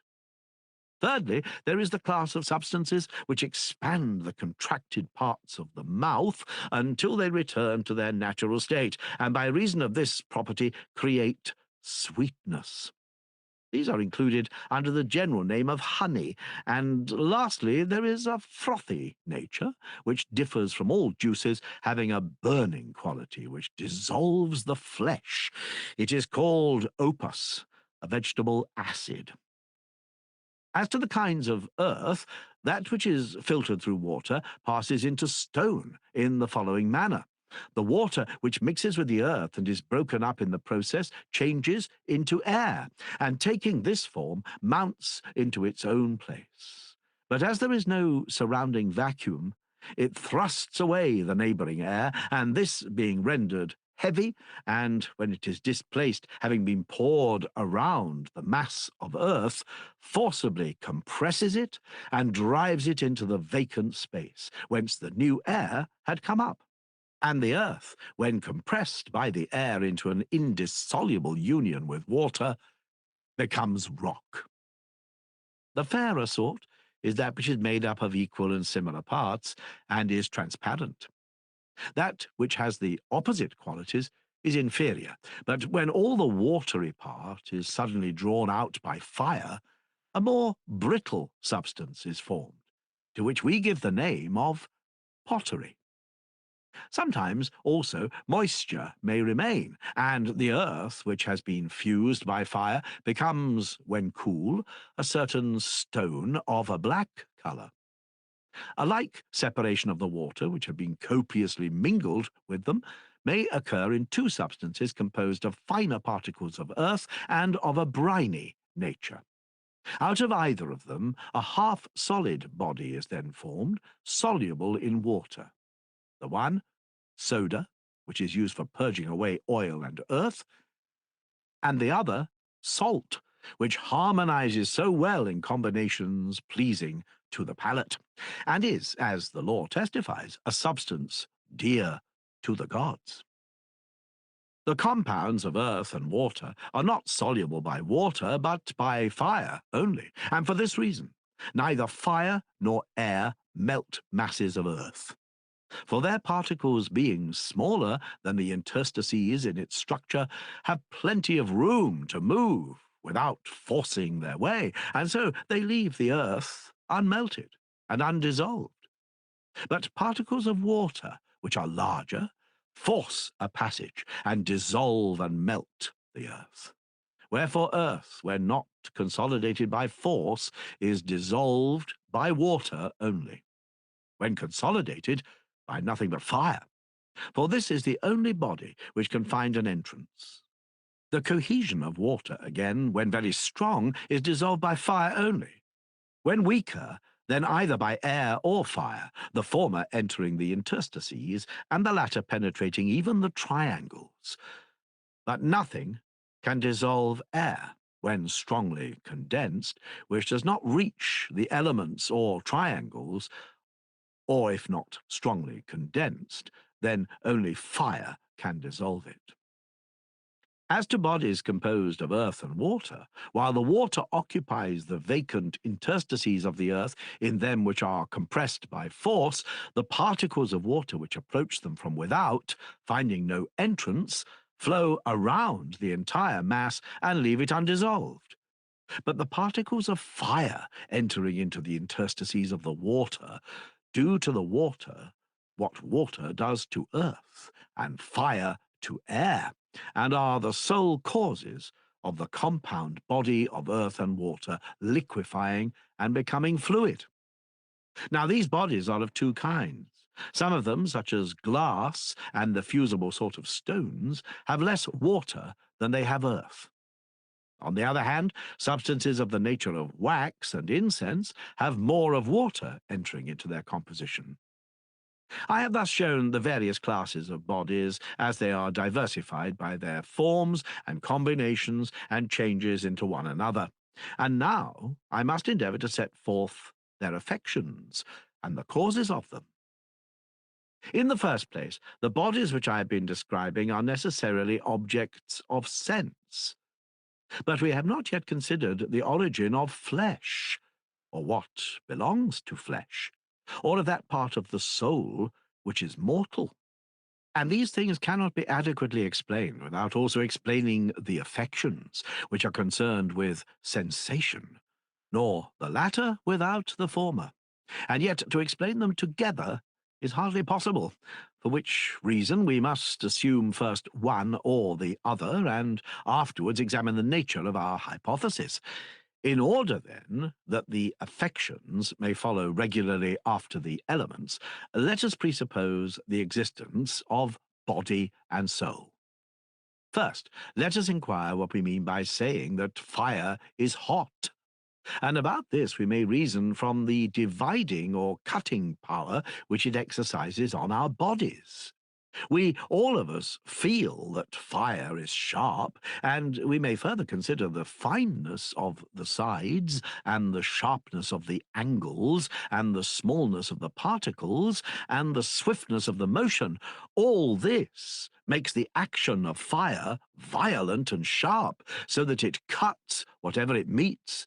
And we must not forget that the original figure of fire, that is the pyramid, more than any other form, has a dividing power which cuts our bodies into small pieces, and thus naturally produces that affection which we call heat, and hence the origin of the name. Now, the opposite of this is sufficiently manifest. Nevertheless, we will not fail to describe it, for the larger particles of moisture which surround the body, entering in and driving out the lesser, but not being able to take their places, compress the moist principle in us. And this, from being unequal and disturbed, is forced by them into a state of rest, which is due to equability and compression. But things which are contracted, contrary to nature, are by nature at war, and force themselves apart, and to this war and convulsion the name of shivering and trembling is given, and the whole affection and the cause of the affection are both termed cold. That is called hard, to which our flesh yields, and soft, which yields to our flesh. And things are also termed hard and soft relatively to one another. That which yields has a small base, but that which rests on quadrangular bases is firmly posed and belongs to the class which offers the greatest resistance. So too does that which is the most compact, and therefore most repellent. The nature of the light and the heavy will be best understood when examined in connection with our notions of above and below, for it is quite a mistake to suppose that the universe is parted into two regions, separate from and opposite to each other, the one a lower, to which all things tend which have any bulk, and an upper, to which things only ascend against their will. For as the universe is in the form of a sphere, all the extremities, being equidistant from the centre, are equally extremities, and the centre, which is equidistant from them, is equally to be regarded as the opposite of them all. Such being the nature of the world, when a person says that any of these points is above or below, may he not be justly charged with using an improper expression? For the centre of the world cannot be rightly called either above or below, but is the centre, and nothing else. And the circumference is not the centre, and has in no one part of itself a different relation to the centre from what it has in any of the opposite parts. Indeed, when it is in every direction similar, how can one rightly give to it names which imply opposition? For if there were any solid body in equipoise at the centre of the universe, there would be nothing to draw it to this extreme rather than to that, for they are all perfectly similar. And if a person were to go round the world in a circle, he would often, when standing at the antipodes of his former position, speak of the same point as above and below. For, as I was saying just now, to speak of the whole, which is in the form of a globe, as having one part above and another below, is not like a sensible man. The reason why these names are used, and the circumstances under which they are ordinarily applied by us to the division of the heavens, may be elucidated by the following supposition. If a person were to stand in that part of the universe which is the appointed place of fire, and where there is the great mass of fire to which fiery bodies gather, if, I say, he were to ascend thither, and having the power to do this, were to abstract particles of fire and put them in scales and weigh them, and then, raising the balance, were to draw the fire by force towards the uncongenial element of the air, it will be very evident that he could compel the smaller mass more readily than the larger. For when two things are simultaneously raised by one and the same power, the smaller body must necessarily yield to the superior power with less reluctance than the larger. And the larger body is called heavy and said to tend downwards, and the smaller body is called light and said to tend upwards. And we may detect ourselves, who are upon the earth, doing precisely the same thing. For we often separate earthy natures, and sometimes earth itself, and draw them into the uncongenial element of air by force, and contrary to nature, both clinging to their kindred elements. But that which is smaller yields to the impulse given by us towards the dissimilar element more easily than the larger, and so we call the former light, and the place towards which it is impelled we call above, and the contrary state and place we call heavy and below, respectively. Now, the relations of these must necessarily vary, because the principal masses of the different elements hold opposite positions. For that which is light, heavy, below, or above in one place will be found to be and become contrary and transverse and every way diverse in relation to that which is light, heavy, below, or above in an opposite place. And about all of them, this has to be considered, that the tendency of each towards its kindred element makes the body which is moved heavy, and the place towards which the motion tends below. But things which have an opposite tendency we call by an opposite name. Such are the causes which we assign to these phenomena. As to the smooth and the rough, anyone who sees them can explain the reason of them to another, for roughness is hardness mingled with irregularity, and smoothness is produced by the joint effect of uniformity and density. The most important of the affections which concern the whole body remains to be considered, that is, the cause of pleasure and pain, in the perceptions of which I have been speaking, and in all other things which are perceived by sense through the parts of the body, and have both pains and pleasures attendant on them. Let us imagine the causes of every affection, whether of sense or not, to be of the following nature, remembering that we have already distinguished between the nature which is easy and which is hard to move. For this is the direction in which we must hunt the prey which we mean to take. A body which is of a nature to be easily moved, on receiving an impression, however slight, spreads abroad the motion in a circle, the parts communicating with each other until at last, reaching the principle of mind, they announce the quality of the agent. But a body of the opposite kind, being immobile, and not extending to the surrounding region, merely receives the impression, and does not stir any of the neighbouring parts. And since the parts do not distribute the original impression to other parts, it has no effect of motion on the whole animal, and therefore produces no effect on the patient. This is true of the bones and hair and other more earthy parts of the human body, whereas what was said above relates mainly to sight and hearing, because they have in them the greatest amount of fire and air. Now we must conceive of pleasure and pain in this way. An impression produced in us contrary to nature and violent, if sudden, is painful. And again, the sudden return to nature is pleasant. But a gentle and gradual return is imperceptible, and vice versa. On the other hand, the impression of sense which is most easily produced is most readily felt. That is not accompanied by pleasure or pain. Such, for example, are the affections of the sight, which, as we said above, is a body naturally uniting with our body in the daytime, for cuttings and burnings and other affections which happen to the sight do not give pain, nor is there pleasure when the sight returns to its natural state, but the sensations are dearest and strongest according to the manner in which the eye is affected by the object, and itself strikes and touches it. There is no violence either in the contraction or dilation of the eye, but bodies formed of larger particles yield to the agent only with a struggle, and then they impart their motions to the whole, and cause pleasure and pain. Pain when alienated from their natural conditions, and pleasure when restored to them.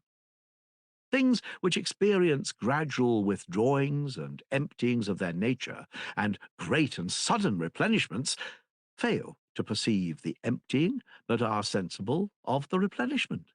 And so they occasion no pain, but the greatest pleasure to the mortal part of the soul, as is manifest in the case of perfumes. But things which are changed all of a sudden, and only gradually and with difficulty return to their own nature, have effects in every way opposite to the former, as is evident in the case of burnings and cuttings of the body. Thus have we discussed the general affections of the whole body, and the names of the agents which produce them. And now I will endeavour to speak of the affections of particular parts, and the causes and agents of them, as far as I am able. In the first place, let us set forth what was omitted when we were speaking of juices, concerning the affections peculiar to the tongue. These, too, like most of the other affections, appear to be caused by certain contractions and dilations, but they have, besides, more of roughness and smoothness than is found in other affections. For whenever earthy particles enter into the small veins, which are the testing of the tongue, reaching to the heart and fall upon the moist, delicate portions of flesh, when, as they are dissolved, they contract and dry up the little veins, they are astringent if they are rougher, but if not so rough, then only harsh.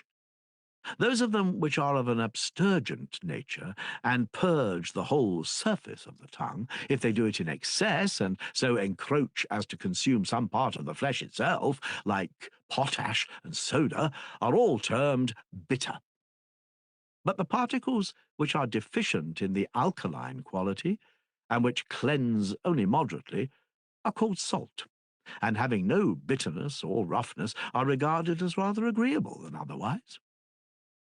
Bodies which share in and are made smooth by the heat of the mouth, and which are inflamed, and again in turn inflame that which heats them, and which are so light that they are carried upwards to the sensations of the head, and cut all that comes in their way by reason of these qualities in them, are all termed pungent.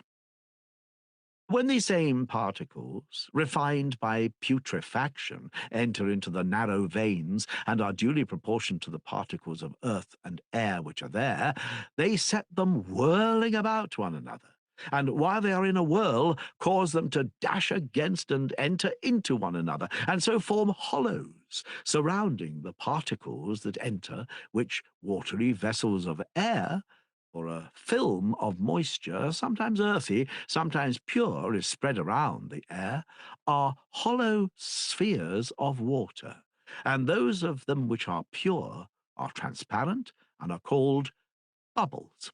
while those composed of the earthy liquid, which is in a state of general agitation and effervescence, are said to boil or ferment. Of all these affections, the cause is termed acid.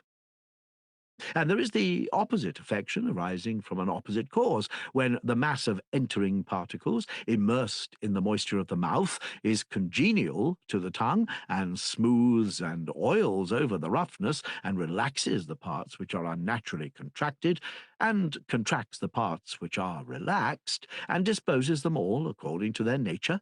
That sort of remedy of violent affections is pleasant and agreeable to every man, and has the name sweet. But enough of this.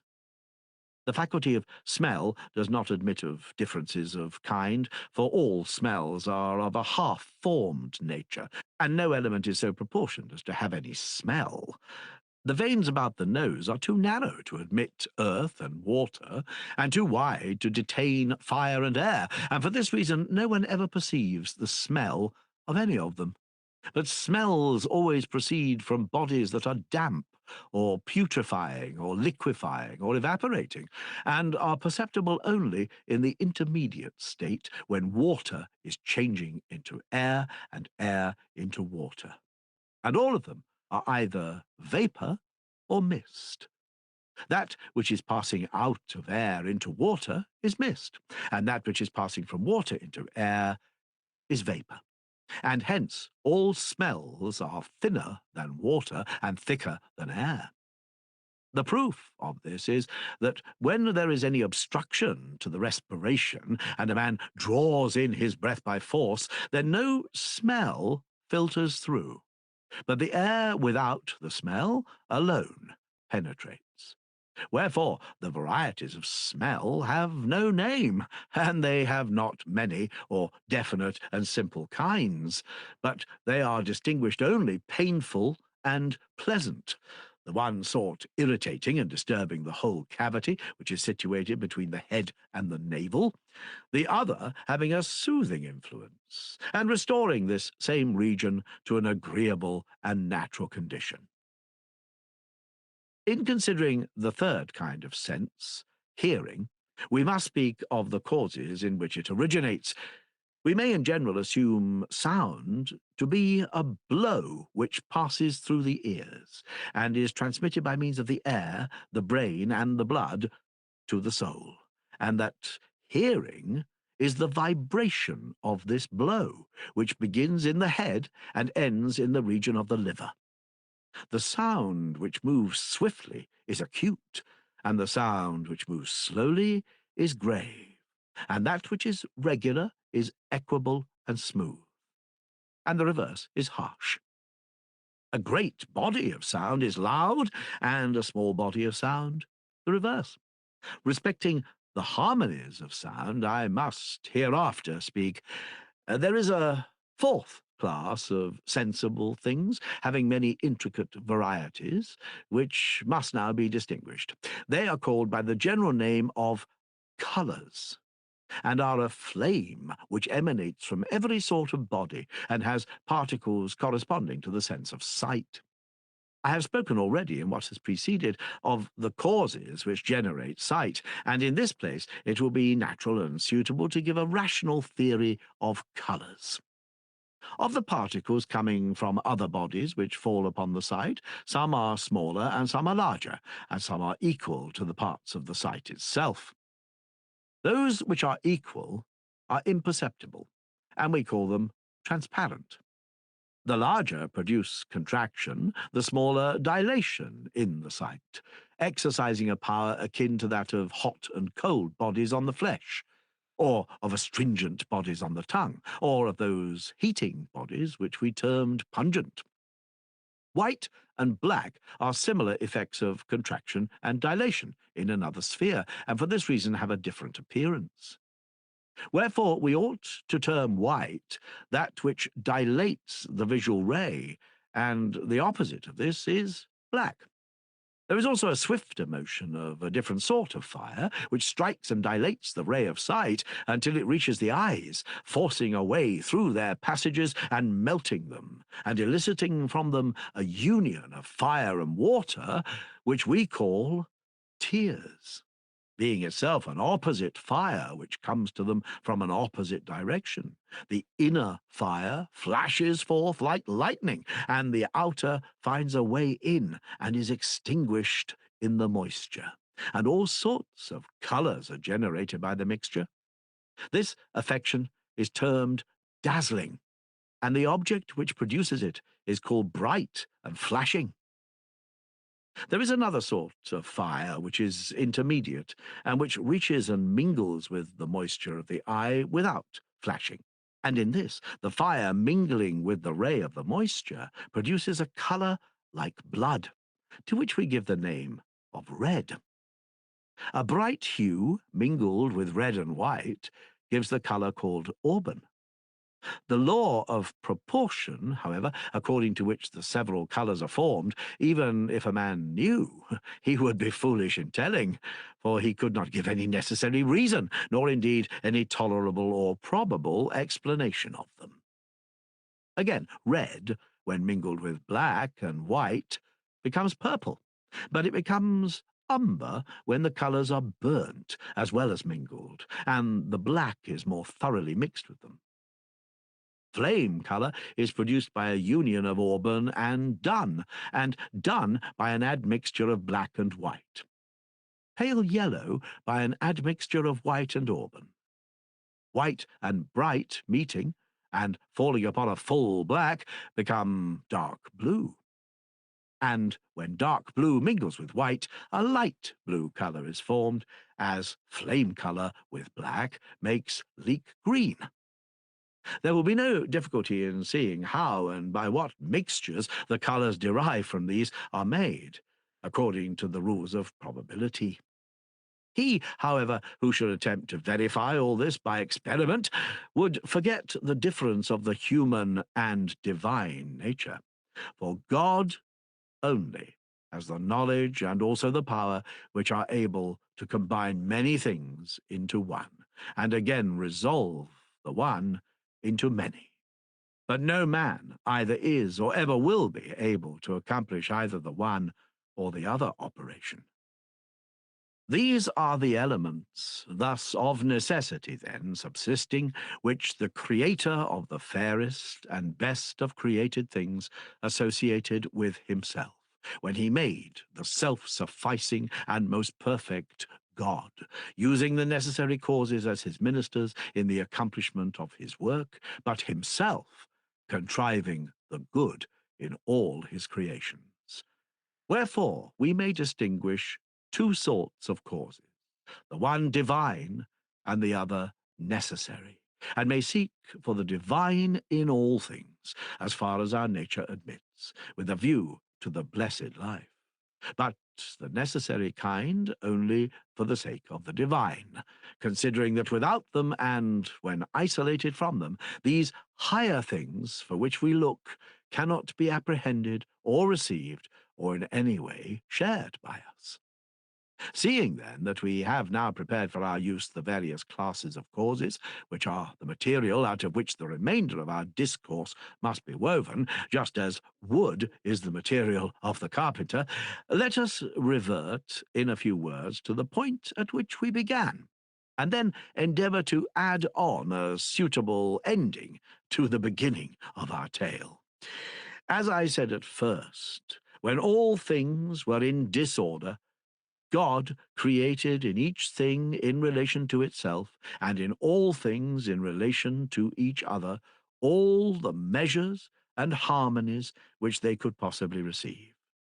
For in those days nothing had any proportion except by accident, nor did any of the things which now have names deserve to be named at all, as, for example, fire, water, and the rest of the elements.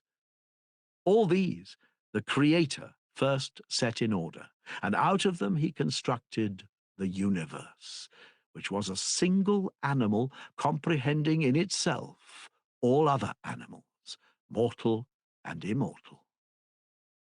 Now, of the divine, he himself was the creator, but the creation of the mortal he committed to his offspring, and they, imitating him, receive from him the immortal principle of the soul. And around this they proceeded to fashion a mortal body, and made it to be a vehicle of the soul, and constructed within the body a soul of another nature, which was mortal, subject to terrible and irresistible affections.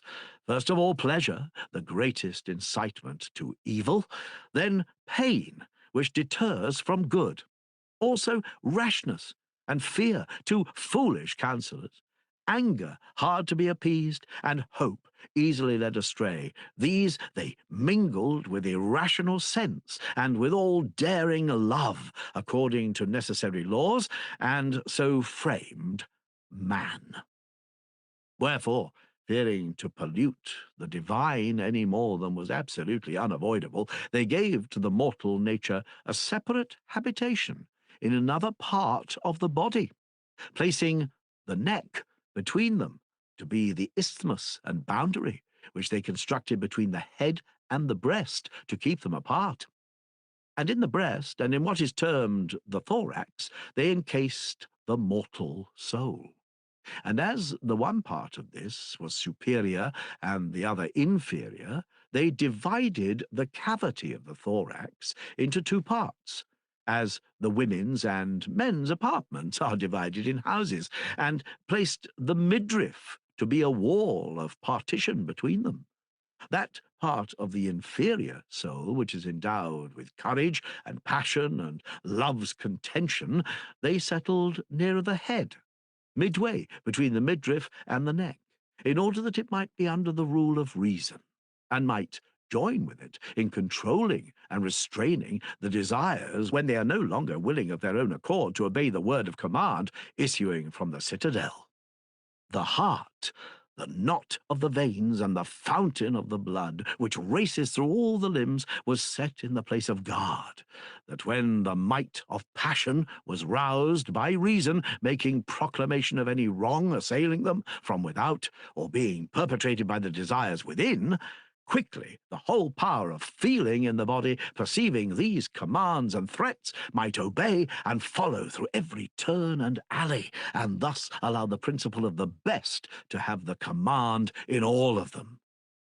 But the gods, foreknowing that the palpitation of the heart, in the expectation of danger, and the swelling and excitement of passion, was caused by fire, formed and implanted as a supporter to the heart the lung, which was, in the first place, soft and bloodless, and also had within hollows like the pores of a sponge, in order that by receiving the breath and the drink it might give coolness and the power of respiration, and alleviate the heat. Wherefore they cut the air channels leading to the lung, and placed the lung about the heart as a soft spring, that when passion was rife within, the heart, beating against a yielding body, might be cooled and suffer less, and might thus become more ready to join with passion in the service of reason. The part of the soul which desires meats and drinks, and the other things of which it has need by reason of the bodily nature, they placed between the midriff and the boundary of the navel, contriving in all this region a sort of manger for the food of the body, and there they bound it down like a wild animal, which was chained up with man, and must be nourished if man was to exist. They appointed this lower creation his place here, in order that he might be always feeding at the manger, and have his dwelling as far as might be from the council chamber, making as little noise and disturbance as possible, and permitting the best part to advise quietly for the good of the whole.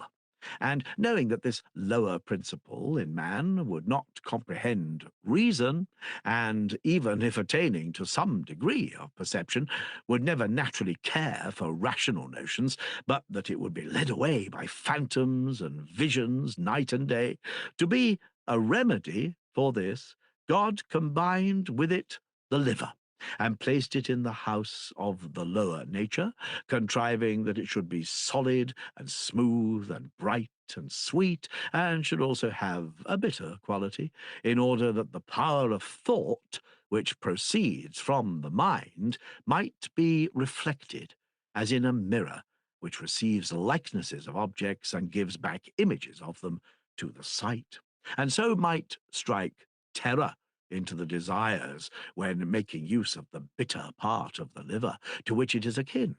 It comes threatening and invading and diffusing this bitter element swiftly through the whole liver, produces colours like bile, and contracting every part, makes it wrinkled and rough and twisting out of its right place, and contorting the lobe and closing and shutting up the vessels and gates, causes pain and loathing. And the converse happens when some gentle inspiration of the understanding pictures images of an opposite character, and allays the bile and bitterness by refusing to stir or touch the nature opposed to itself. But by making use of the natural sweetness of the liver, corrects all things and makes them to be right and smooth and free, and renders the portion of the soul which resides about the liver happy and joyful, enabling it to pass the night in peace, and to practice divination in sleep, inasmuch as it has no share in mind and reason. For the authors of our being, remembering the command of their father when he bade them create the human race as good as they could, that they might correct our inferior parts and make them to attain a measure of truth, placed in the liver the seat of divination. And herein is a proof that God has given the art of divination not to the wisdom, but to the foolishness of man. No man, when in his wits, attains prophetic truth and inspiration. But when he receives the inspired word, either his intelligence is enthralled in sleep, or he is demented by some distemper or possession. And he who would understand what he remembers to have been said, whether in a dream or when he was awake, by the prophetic and inspired nature, or would determine by reason the meaning of the apparitions which he has seen, and what indications they afford to this man or that, of past, present, or future good and evil, must first recover his wits. But while he continues demented, he cannot judge of the visions which he sees or the words which he utters.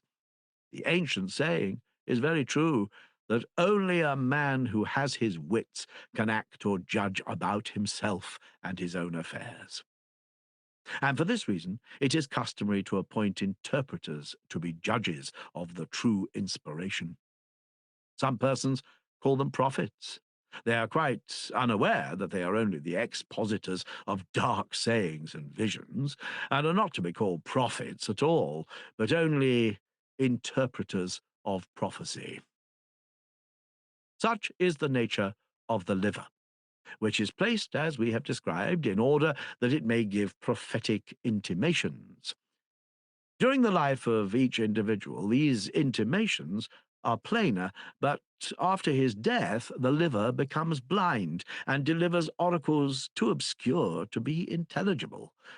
The neighboring organ, the spleen, is situated on the left-hand side and is constructed with a view of keeping the liver bright and pure, like a napkin, always ready prepared and at hand to clean the mirror.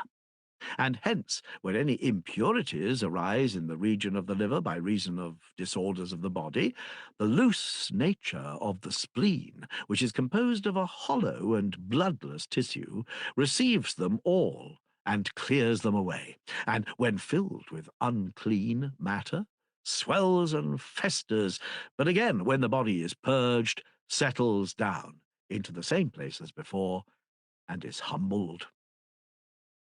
Concerning the soul, as to which part is mortal and which divine, and how and why they are separated, and where located, if God acknowledges that we have spoken the truth, then and then only can we be confident. Still, we may venture to assert that what has been said by us is probable, and will be rendered more probable by investigation. let us assume thus much. The creation of the rest of the body follows next in order, and this we may investigate in a similar manner. And it appears to be very meet that the body should be framed on the following principles. The authors of our race were aware that we should be intemperate in eating and drinking, and take a good deal more than was necessary or proper, by reason of gluttony. In order, then, that disease might not quickly destroy us, and lest our mortal race should perish without fulfilling its end, intending to provide against this, the gods made what is called the lower belly, to be receptacle for the superfluous meat and drink, and formed the convolution of the bowels, so that the food might be prevented from passing quickly through and compelling the body to require more food, thus producing insatiable gluttony, and making the whole race an enemy to philosophy and music, and rebellious against the divinest element within us. The bones and flesh and other similar parts of us were made as follows. The first principle of all of them was the generation of the marrow. For the bonds of life, which unite the soul with the body, are made fast there, and they are the root and foundation of the human race. The marrow itself is created out of other materials.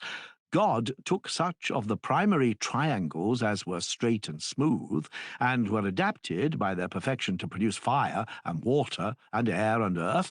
These, I say, he separated from their kinds, and mingling them in due proportions with one another, made the marrow out of them, to be a universal seed of the whole race of mankind. And in this seed he then planted and enclosed the souls, and in the original distribution gave to the marrow as many and various forms as the different kinds of souls were hereafter to receive. That which like a field was to receive the divine seed, he made round every way, and called that portion of the marrow brain, intending that when an animal was perfected, the vessel containing this substance should be the head. But that which was intended to contain the remaining and mortal part of the soul, he distributed into figures at once around and elongated. And he called them all by the name marrow, and to these, as to anchors fastening the bonds of the whole soul, he proceeded to fashion around them the entire framework of our body, constructing for the marrow, first of all, a complete covering of bone. Bone was composed by him in the following manner. Having sifted pure and smooth earth, he kneaded it and wetted it with marrow, and after that he put it into fire, and then into water, and once more into fire, and again into water. In this way, by frequent transfers from one to the other, he made it insoluble by either. Out of this he fashioned, as in a lathe, a globe made of bone, which he placed around the brain, and in this he left a narrow opening. And around the marrow of the neck and back he formed vertebrae, which he placed under one another, like pivots, beginning at the head and extending through the whole of the trunk. Thus, wishing to preserve the entire seed, he enclosed it in a stone-like casing, inserting joints, and using in the formation of them the power of the other, or diverse, as an intermediate nature, that they might have motion and flexure. Then again, considering that the bone would be too brittle and inflexible, and when heated and again cooled would soon mortify and destroy the seed within, having this in view, he contrived the sinews and the flesh, that so binding all the members together by the sinews, which admitted of being stretched and relaxed about the vertebrae, he might thus make the body capable of flexion and extension, while the flesh would serve as a protection against the summer heat and against the winter cold, and also against falls, softly and easily yielding to external bodies, like articles made of felt, and containing in itself a warm moisture which in summer exudes and makes the surface damp, would impart a natural coolness to the whole body, and again in winter, by the help of this internal warmth, would form a very tolerable defence against the frost which surrounds it and attacks it from without. He who modelled us, considering these things, mixed earth with fire and water, and blended them. And making a ferment of acid and salt, he mingled it with them, and formed soft and succulent flesh. As for the sinews, he made them of a mixture of bone and unfermented flesh, attempered so as to be in a mean, and gave them a yellow colour. Wherefore the sinews have a firmer and more glutinous nature than flesh, but a softer and moister nature than the bones. With these God covered the bones and marrow, binding them together by sinews, and then enshrouded them all in an upper covering of flesh. The more living and sensitive of the bones he enclosed in the thinnest film of flesh, and those which had the least life within them in the thickest and most solid flesh. So again, on the joints of the bones, where reason indicated that no more was required, he placed only a thin covering of flesh, that it might not interfere with the flexion of our bodies and make them unwieldy, because difficult to move, and also that it might not, by being crowded and pressed and matted together, destroy sensation by reason of its hardness, and impair the memory and dull the edge of intelligence. Wherefore also the thighs and the shanks and the hips and the bones of the arms and the forearms and other parts which have no joints, and the inner bones, which on account of the rarity of the soul in the marrow are destitute of reason, all these are abundantly provided with flesh. But such as have mind in them are in general less fleshy, except where the Creator has made some part solely of flesh in order to give sensation, as, for example, the tongue. But commonly this is not the case, for the nature which comes into being and grows up in us by a law of necessity does not admit of the combination of solid bone and much flesh with acute perceptions. More than any other part, the framework of the head would have had them if they could have coexisted, and the human race, having a strong and fleshy and sinewy head, would have had a life twice or many times as long as it now has, and also more healthy and free from pain. But our creators, considering whether they should make a longer-lived race, which was worse, or a shorter-lived race, which was better, came to the conclusion that everyone ought to prefer a shorter span of life, which was better, to a longer one, which was worse. And therefore they covered the head with thin bone, but not with flesh and sinews, since it had no joints. And thus the head was added, having more wisdom and sensation than the rest of the body, but also being in every man far weaker. For these reasons, and after this manner, God placed the sinews at the extremity of the head, in a circle round the neck, and glued them together by the principle of likeness, and fastened the extremities of the jawbones to them below the face, and the other sinews he dispersed throughout the body, fastening limb to limb.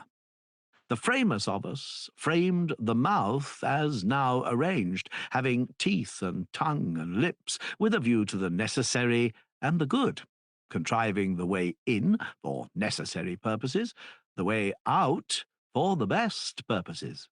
For that is necessary which enters in and gives food to the body, but the river of speech which flows out of a man and ministers to the intelligence is the fairest and noblest of all streams.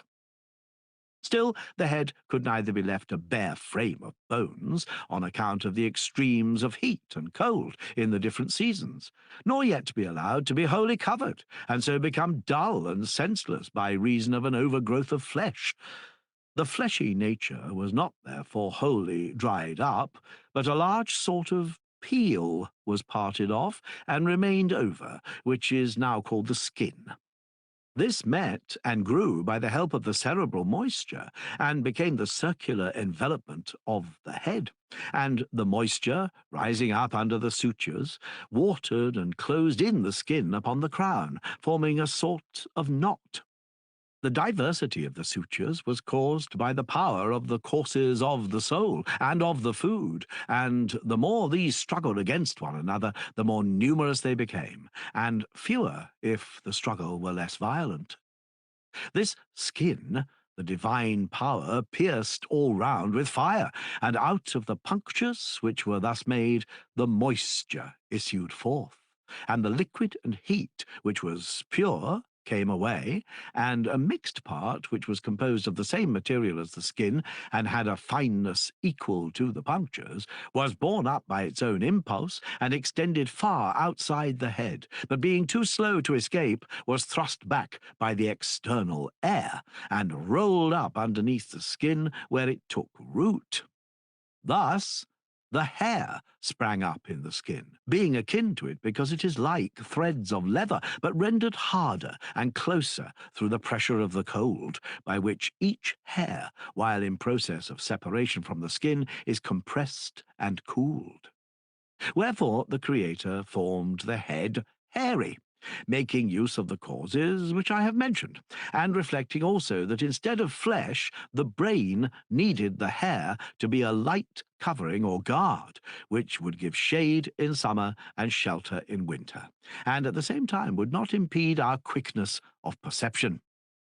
From the combination of sinew, skin, and bone in the structure of the finger, there arises a triple compound, which, when dried up, takes the form of one hard skin, partaking of all three natures, and was fabricated by these second causes, but designed by mind, which is the principal cause, with an eye to the future. For our creators well knew that women and other animals would some day be framed out of men, and they further knew that many animals would require the use of nails for many purposes. Wherefore they fashioned in men at their first creation the rudiments of nails. For this purpose, and for these reasons, they caused skin, hair, and nails to grow at the extremities of the limbs. And now that all the parts and members of the mortal animal had come together, since its life, of necessity, consisted of fire and breath, and it therefore wasted away by dissolution and depletion, the gods contrived the following remedy. They mingled a nature akin to that of man with other forms and perceptions, and thus created another kind of animal.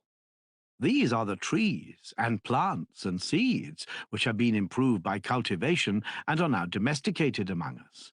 Anciently, there were only the wild kinds, which are older than the cultivated. For everything that partakes of life may be truly called a living being, and the animal of which we are now speaking partakes of the third kind of soul, which is said to be seated between the midriff and the navel, having no part in opinion or reason or mind, but only in feelings of pleasure and pain and the desires which accompany them. For this nature is always in a passive state, revolving in and about itself, repelling the motion from without, and using its own, and accordingly is not endowed by nature with the power of observing or reflecting on its own concerns. Wherefore it lives, and does not differ from a living being, but is fixed and rooted in the same spot, having no power of self-motion.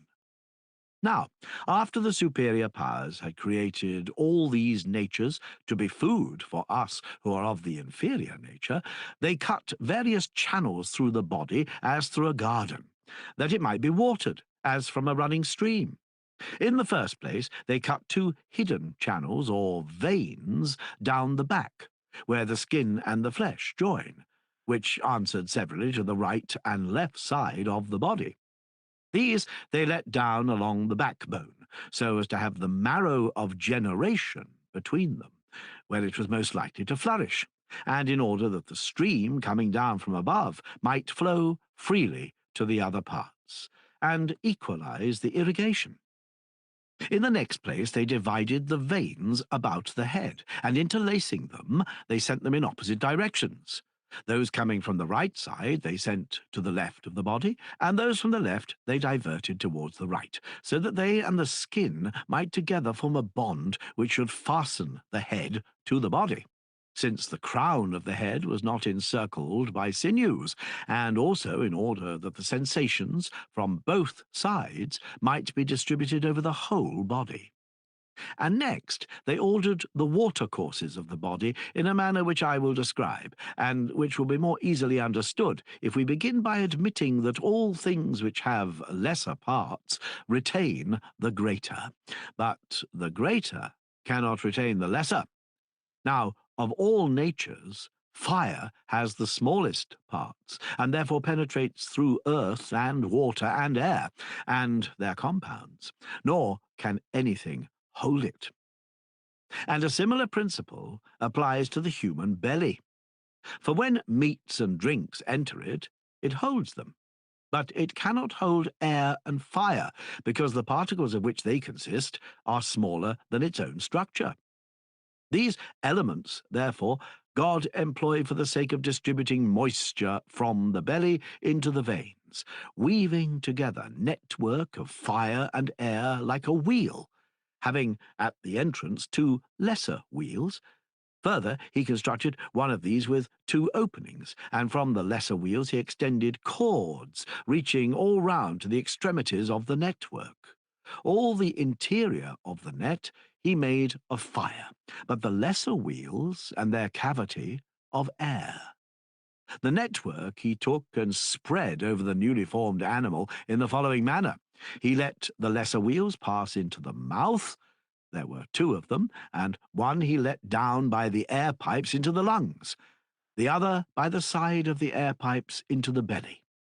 The former he divided into 2 branches, both of which he made to meet at the channels of the nose, so that when the way through the mouth did not act, the streams of the mouth as well were replenished through the nose. With the other cavity, that is, of the greater wheel, he enveloped the hollow parts of the body, and at one time he made all this to flow into the lesser wheels, quite gently, for they are composed of air, and at another time he caused the lesser wheels to flow back again, and the net he made to find a way in and out through the pores of the body, and the rays of fire, which are bound fast within, followed the passage of the air either way, never at any time ceasing, so long as the mortal being holds together. This process, as we affirm, the name-giver named inspiration and expiration. And all this movement, active as well as passive, takes place in order that the body, being watered and cooled, may receive nourishment and life. For when the respiration is going in and out, and the fire, which is fast bound within, follows it, and ever and anon, moving to and fro, enters through the belly and reaches the meat and drink, it dissolves them, and dividing them into small portions and guiding them through the passages where it goes, pumps them as from a fountain into the channels of the veins, and makes the stream of the veins flow through the body as through a conduit. Let us once more consider the phenomena of respiration, and inquire into the causes which have made it what it is. They are as follows. Seeing that there is no such thing as a vacuum into which any of those things which are moved can enter, and the breath is carried from us into the external air, the next point is, as will be clear to everyone, that it does not go into a vacant space, but pushes its neighbour out of its place, and that which is thrust out, in turn, drives out its neighbour.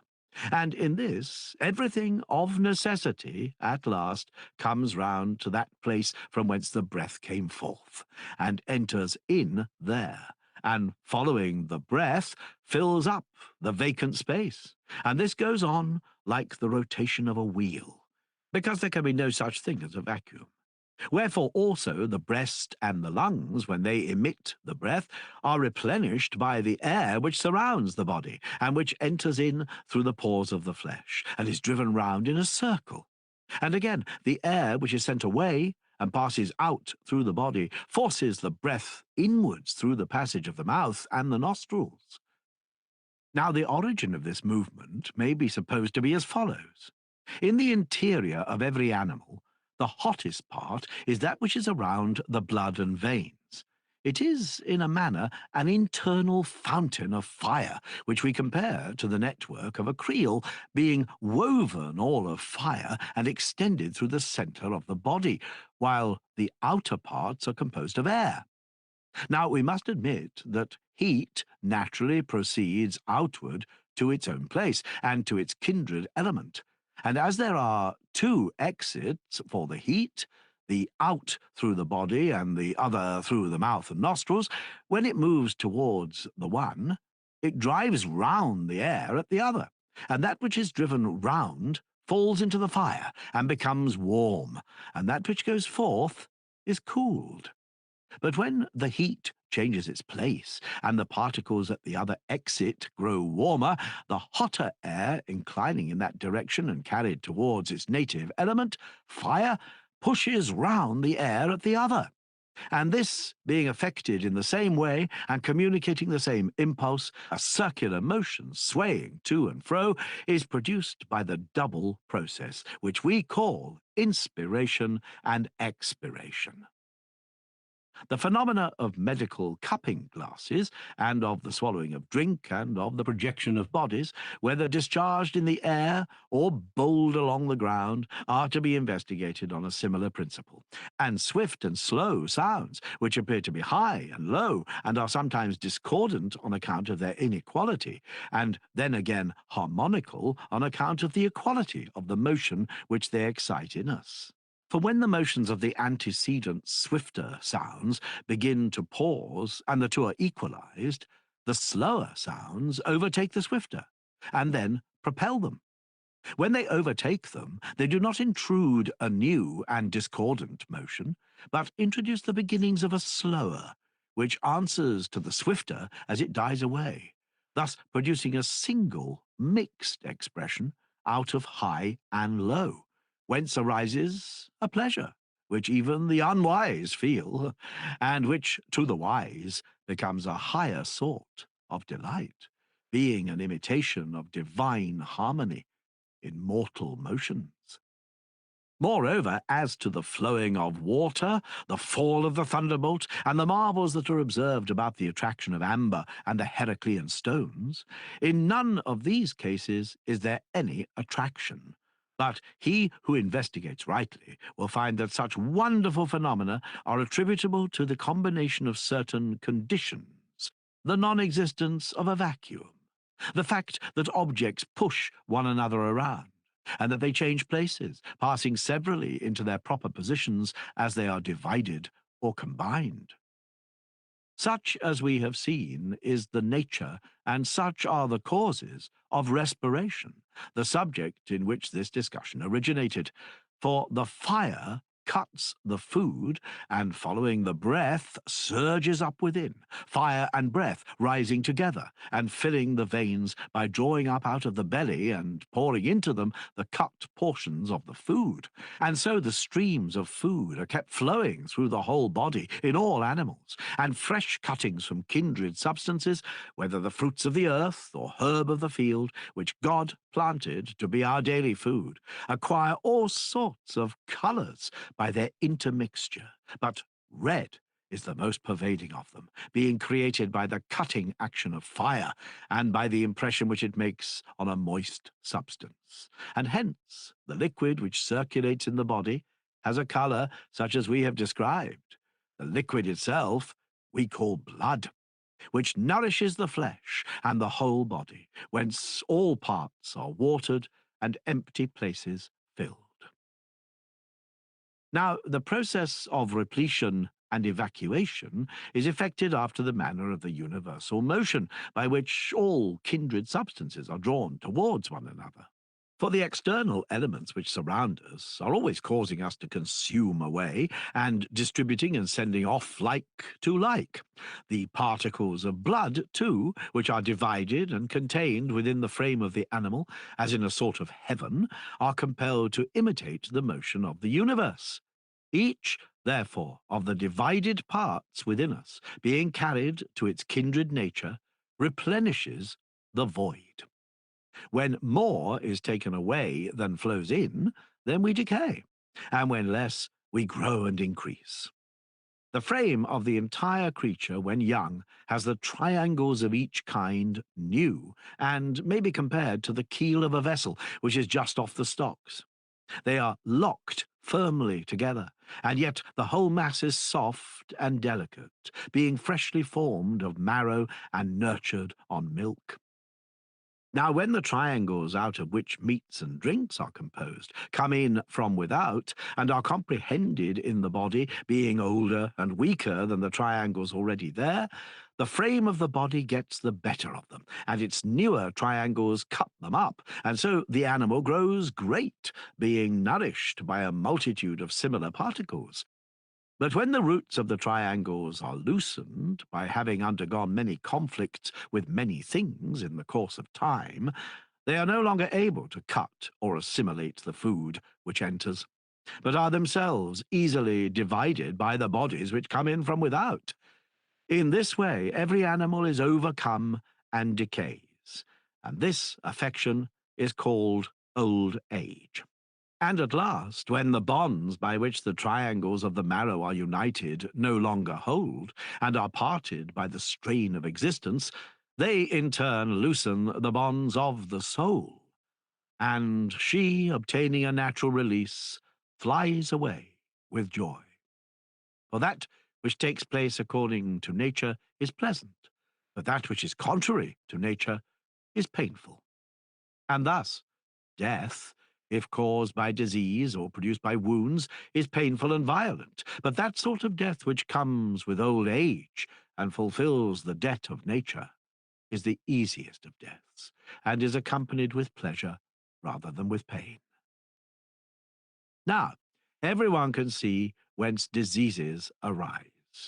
There are four natures out of which the body is compacted: earth and fire and water and air. And the unnatural excess or defect of these, or the change of any of them from its own natural place into another, or, since there are more kinds than one, of fire and of the other elements, the assumption by any of these of a wrong kind, or any similar irregularity, produces disorders and diseases. For when any of them is produced or changed in a manner contrary to nature, the parts which were previously cool grow warm, and those which are dry become moist, and the light become heavy, and the heavy light. All sorts of changes occur. For, as we affirm, a thing can only remain the same with itself, whole and sound, when the same is added to it or subtracted from it, in the same respect and in the same manner and in due proportion. And whatever comes or goes away in violation of these laws causes all manner of changes and infinite diseases and corruptions. Now there is a second class of structures which are also natural, and this affords a second opportunity of observing diseases to him who would understand them. For whereas marrow and bone and flesh and sinews are composed of the four elements, and the blood, though after another manner, is likewise formed out of them, most diseases originate the way in which I have described. But the worst of all owe their severity to the fact that the generation of these substances proceeds in a wrong order. They are then destroyed. For the natural order is that the flesh and sinews should be made of blood, the sinews out of the fibres to which they are akin, and the flesh out of the clots which are formed when the fibres are separated. And the glutinous and rich matter which comes away from the sinews and the flesh not only glues the flesh to the bones, but nourishes and imparts growth to the bone, which surrounds the marrow. And by reason of the solidity of the bones, that which filters through consists of the purest and smoothest and oiliest sort of triangles, dropping like dew from the bones and watering the marrow. Now, when each process takes place in this order, health commonly results, when in the opposite order, disease. For when the flesh becomes decomposed and sends back the wasting substance into the veins, then an oversupply of blood of diverse kinds, mingling with air in the veins, having variegated colours and bitter properties, as well as acid and saline qualities, contains all sorts of bile and serum and phlegm.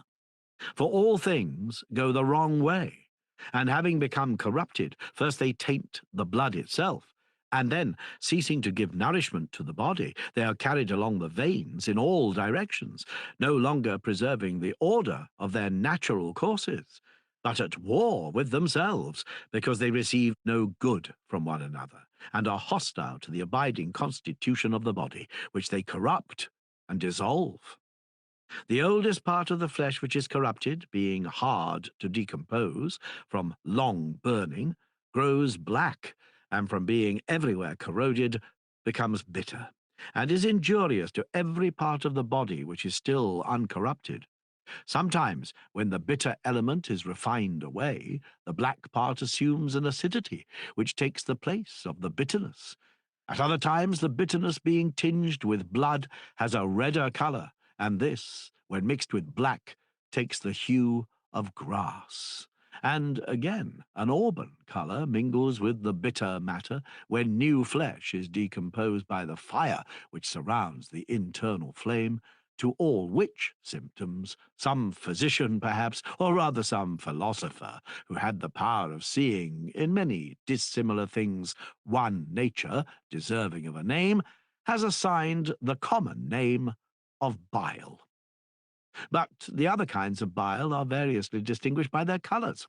As for serum, that sort which is the watery part of blood is innocent, but that which is a secretion of black and acid bile is malignant when mingled by the power of heat with any salt substance, and is then called acid phlegm.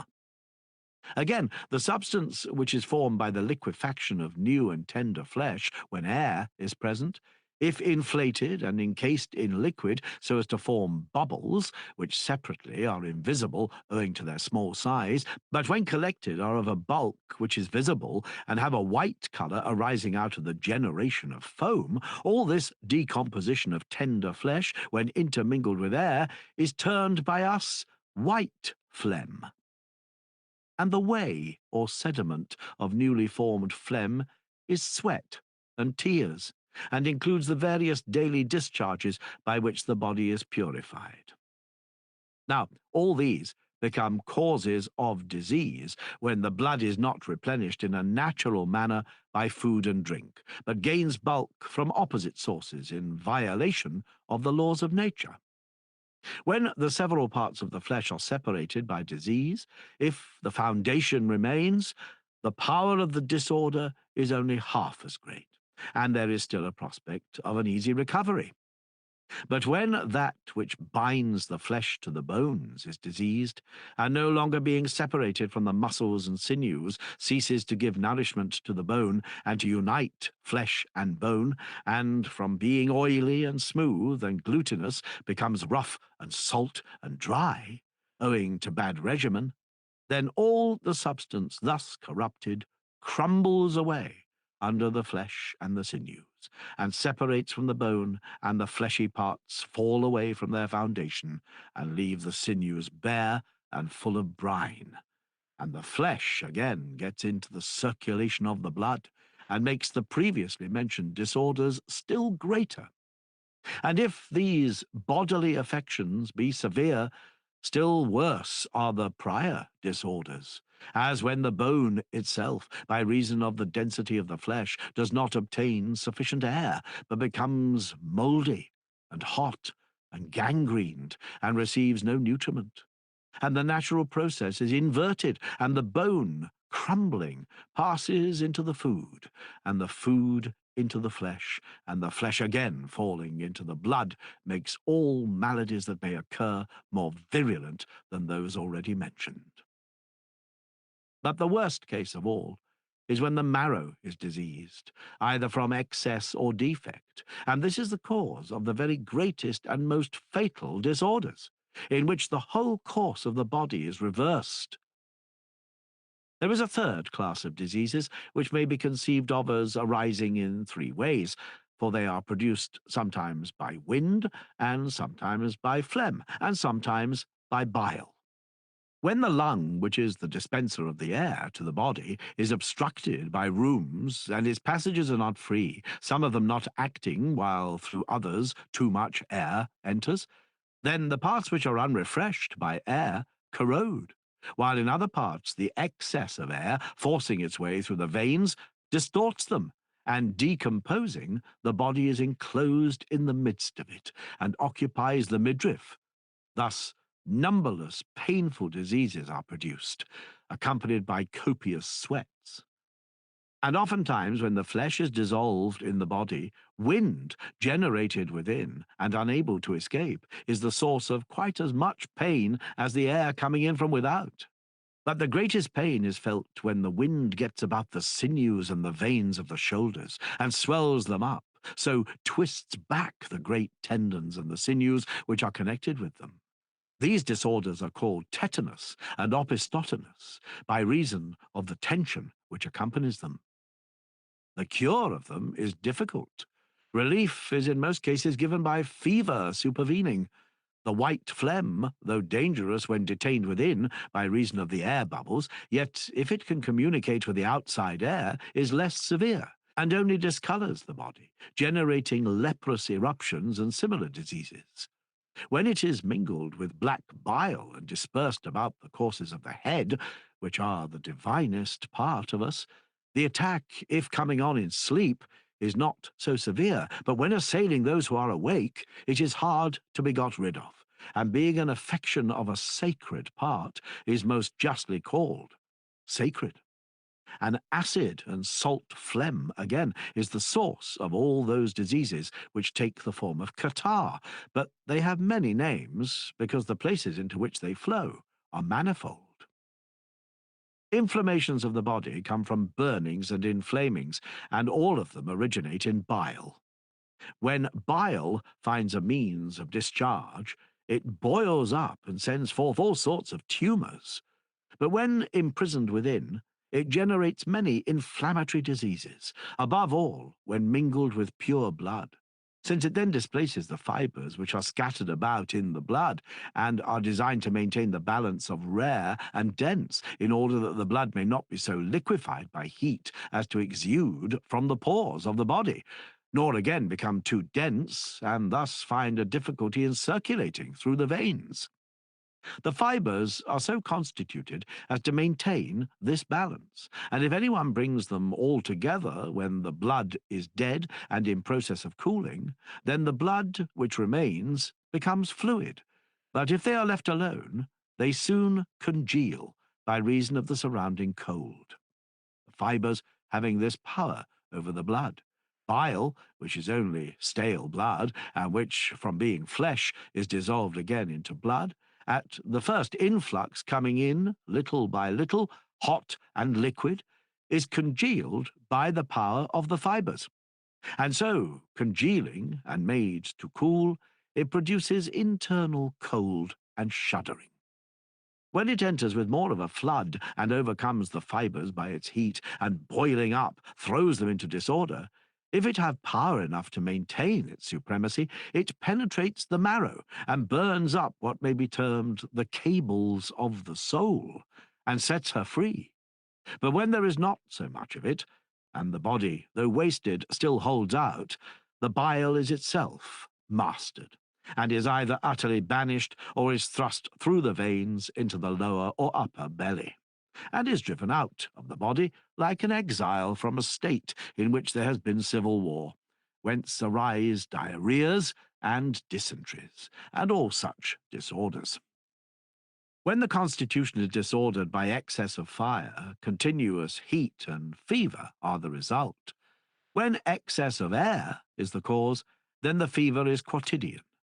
When of water, which is a more sluggish element than either fire or air, then the fever is a tertian. When of earth, which is the most sluggish of the four, and is only purged away in a fourfold period, the result is a quartan fever, which can with difficulty be shaken off. Such is the manner in which diseases of the body arise. The disorders of the soul, which depend upon the body, originate as follows. We must acknowledge disease of the mind to be a want of intelligence, and of this there are two kinds, to wit, madness and ignorance. In whatever state a man experiences either of them, that state may be called disease. and excessive pains and pleasures are justly to be regarded as the greatest diseases to which the soul is liable. For a man who is in great joy or in great pain, in his unseasonable eagerness to attain the one and to avoid the other, is not able to see or to hear anything rightly, but he is mad, and is at the time utterly incapable of any participation in reason. He who has the seed about the spinal marrow too plentiful and overflowing, like a tree overladen with fruit, has many throes, and also obtains many pleasures in his desires and their offspring, and is, for the most part of his life, deranged, because his pleasures and pains are so very great. His soul is rendered foolish and disordered by his body, yet he is regarded not as one diseased, but as one who is voluntarily bad, which is a mistake. The truth is that the intemperance of love is a disease of the soul, due chiefly to the moisture and fluidity which is produced in one of the elements by the loose consistency of the bones. And in general, all that which is termed the incontinence of pleasure, and is deemed a reproach under the idea that the wicked voluntarily do wrong, is not justly a matter for reproach. For no man is voluntarily bad, but the bad become bad by reason of an ill disposition of the body, and bad education, things which are hateful to every man and happen to him against his will. And in the case of pain, too, in like manner, the soul suffers much evil from the body. For where the acid and briny phlegm and other bitter and bilious humours wander about in the body, and find no exit or escape, but are pent up within, and mingle their own vapours with the motions of the soul, and are blended with them, they produce all sorts of diseases, more or fewer, and in every degree of intensity, and being carried to the three places of the soul, whichever they may severally assail, they create infinite varieties of ill temper and melancholy, of rashness and cowardice, and also of forgetfulness and stupidity. Further, when to this evil constitution of body evil forms of government are added, and evil discourses are uttered in private as well as in public, and no sort of instruction is given in youth to cure these evils, then all of us who are bad become bad from two causes which are entirely beyond our control. In such cases, the planters are to blame rather than the plants, the educators rather than the educated. But however that may be, we should endeavour as far as we can by education and studies and learning to avoid vice and attain virtue. This, however, is part of another subject. There is a corresponding inquiry concerning the mode of treatment by which the mind and the body are to be preserved, about which it is meet and right that I should say a word in turn. For it is more our duty to speak of the good than of the evil. Everything that is good is fair, and the animal, fair, is not without proportion. And the animal which is to be fair must have due proportion. Now we perceive lesser symmetries or proportions and reason about them, but of the highest and greatest we take no heed, for there is no proportion or disproportion more productive of health and disease, and virtue and vice, than that between soul and body. This, however, we do not perceive, nor do we reflect that when a weak or small frame is the vehicle of a great and mighty soul, or conversely, when a little soul is encased in a large body, then the whole animal is not fair, for it lacks the most important of all symmetries. But the due proportion of mind and body is the fairest and loveliest of all sights to him who has the seeing eye. Just as a body which has a leg too long, or which is unsymmetrical in some other respect, is an unpleasant sight, and also, when doing its share of work, is much distressed, and makes convulsive efforts, and often stumbles through awkwardness, and is the cause of infinite evil to its own self, In like manner, we should conceive of the double nature which we call the living being.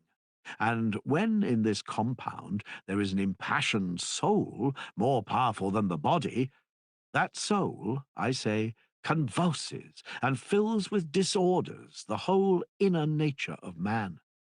And when, eager in the pursuit of some sort of learning or study, causes wasting, or again, when teaching or disputing in private or in public, and strifes and controversies arise, inflames and dissolves the composite frame of man, and introduces rheums, and the nature of this phenomenon is not understood by most professors of medicine, who ascribe it to the opposite of the real cause. And once more, when body large and too strong for the soul is united to a small and weak intelligence, then inasmuch as there are two desires natural to man, one of food for the sake of the body, and one of wisdom for the sake of the diviner part of us, then, I say, the motions of the stronger, getting the better and increasing their own power, but making the soul dull and stupid and forgetful, engender ignorance, which is the greatest of diseases. There is one protection against both kinds of disproportion, that we should not move the body without the soul, or the soul without the body. And thus they will be on their guard against each other, and be healthy and well balanced. And therefore the mathematician, or anyone else whose thoughts are much absorbed in some intellectual pursuit, must allow his body also to have due exercise, and practice gymnastic. And he who is careful to fashion the body should in turn impart to the soul its proper motions, and should cultivate music and all philosophy, if he would deserve to be called truly fair and truly good. And the separate parts should be treated in the same manner, in imitation of the pattern of the universe. For as the body is heated and also cooled within by the elements which enter into it, and is again dried up and moistened by external things, and experiences these and the like affections from both kinds of motions, the result is that the body, if given up to motion when in a state of quiescence, is overmastered and perishes. But if anyone, in imitation of that which we call the foster mother and nurse of the universe, will not allow the body ever to be inactive, but is always producing motions and agitations through its whole extent, which form the natural defense against other motions, both internal and external, and by moderate exercise reduces to order, according to their affinities, the particles and affections which are wandering about the body, as we have already said when speaking of the universe, he will not allow enemy placed by the side of enemy to stir up wars and disorders in the body, but he will place friend by the side of friend, so as to create health. Now, of all motions, that is the best which is produced in a thing by itself, for it is most akin to the motion of thought and of the universe. But that motion which is caused by others is not so good, and worst of all is that which moves the body when at rest in parts only and by some external agency. Wherefore, of all modes of purifying and reuniting the body, the best is gymnastic. The next best is a surging motion, as in sailing or any other mode of conveyance which is not fatiguing. The third sort of motion may be of use in a case of extreme necessity, but in any other will be adopted by no man of sense. I mean the purgative treatment of physicians. For diseases, unless they are very dangerous, should not be irritated by medicines, since every form of disease is in a manner akin to the living being, whose complex frame has an appointed term of life. For not the whole race only, but each individual, barring inevitable accidents, comes into the world having a fixed span, and the triangles in us are originally framed with power to last for a certain time, beyond which no man prolong his life. And this holds also of the constitution of diseases. If anyone, regardless of the appointed time, tries to subdue them by medicine, He only aggravates and multiplies them. Wherefore we ought always to manage them by regimen, as far as a man can spare the time, and not to provoke a disagreeable enemy by medicines. Enough of the composite animal, and of the body which is a part of him, and of the manner in which a man may train, and be trained by himself, so as to live most according to reason. And we must, above and before all, provide that the element which is to train him shall be the fairest and best adapted to that purpose. A minute discussion of this subject would be a serious task. But if, as before, I am to give only an outline, the subject may not unfitly be summed up as follows.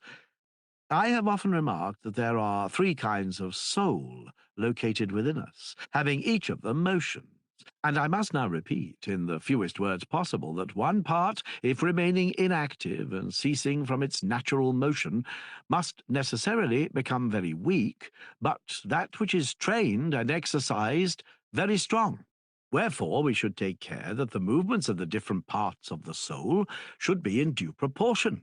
And we should consider that God gave the sovereign part of the human soul to be the divinity of each one, being that part which, as we say, dwells at the top of the body, inasmuch as we are a plant not of an earthly but of a heavenly growth, raises us from earth to our kindred who are in heaven. And in this we say truly, for the divine power suspended the head and root of us from that place where the generation of the soul first began, and thus made the whole body upright. When a man is always occupied with the cravings of desire and ambition, and is eagerly striving to satisfy them, all his thoughts must be mortal, and, as far as it is possible altogether to become such, he must be mortal every whit, because he has cherished his mortal part. But he who has been earnest in the love of knowledge and of true wisdom, and has exercised his intellect more than any other part of him, must have thoughts immortal and divine, if he attain truth, and in so far as human nature is capable of sharing in immortality. He must altogether be immortal. And since he is ever cherishing the divine power, and has the divinity within him in perfect order, he will be perfectly happy. Now there is only one way of taking care of things, and this is to give to each the food and motion which are natural to it. And the motions which are naturally akin to the divine principle within us are the thoughts and revolutions of the universe. These each man should follow, and correct the courses of the head which were corrupted at our birth, and by learning the harmonies and revolutions of the universe, should assimilate the thinking being to the thought, renewing his original nature, and having assimilated them, should attain to that perfect life which the gods have set before mankind, both for the present and the future. Thus, our original design of discoursing about the universe down to the creation of man is nearly completed. A brief mention may be made of the generation of other animals, so far as the subject admits of brevity. In this manner, our argument will best attain a due proportion. On the subject of animals, then, the following remarks may be offered. Of the men who came into the world, those who were cowards or led unrighteous lives may with reason be supposed to have changed into the nature of women in the second generation. And this was the reason why at that time the gods created in us the desire of sexual intercourse, contriving in man one animated substance, and in woman another, which they formed respectively in the following manner. The outlet for drink, by which liquids pass through the lung, under the kidneys, and into the bladder, which receives, then by the pressure of the air emits them, were so fashioned by them as to penetrate also into the body of the marrow, which passes from the head along the neck and through the back, and which, in the preceding discourse, we have named the seed. And the seed, having life and becoming endowed with respiration, produces in that part in which it respires a lively desire of emission, and thus creates in us the love of procreation. Wherefore also in men the organ of generation, becoming rebellious and masterful, like an animal disobedient to reason and maddened with the sting of lust, seeks to gain absolute sway. And the same is the case with the so-called womb or matrix of women. The animal within them is desirous of procreating children, and when remaining unfruitful long beyond its proper time, gets discontented and angry, and wandering in every direction through the body, closes up the passages of the breath, and by obstructing respiration, drives them to extremity, causing all varieties of disease, until at length the desire and love of the man and the woman, bringing them together, and as it were, plucking the fruit from the tree, so in the womb as in a field, animals unseen by reason of their smallness and without form. These again are separated and matured within. They are then finally brought out into the light, and thus the generation of animals is completed. Thus were created women and the female sex in general.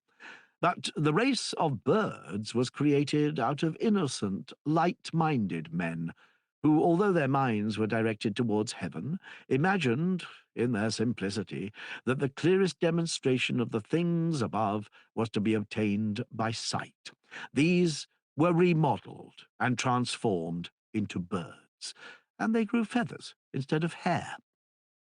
The race of wild pedestrian animals again came from those who had no philosophy in any of their thoughts, and never considered at all about the nature of the heavens, because they had ceased to use the courses of the head, but followed the guidance of those parts of the soul which are in the breast.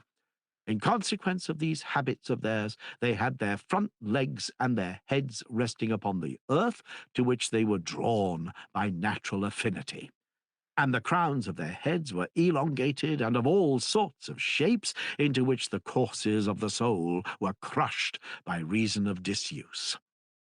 And this was the reason why they were created quadrupeds and polypods. God gave the more senseless of them the more support, that they might be more attracted to the earth. And the most foolish of them, who trail their bodies entirely upon the ground, and have no longer any need of feet, he made without feet, to crawl upon the earth.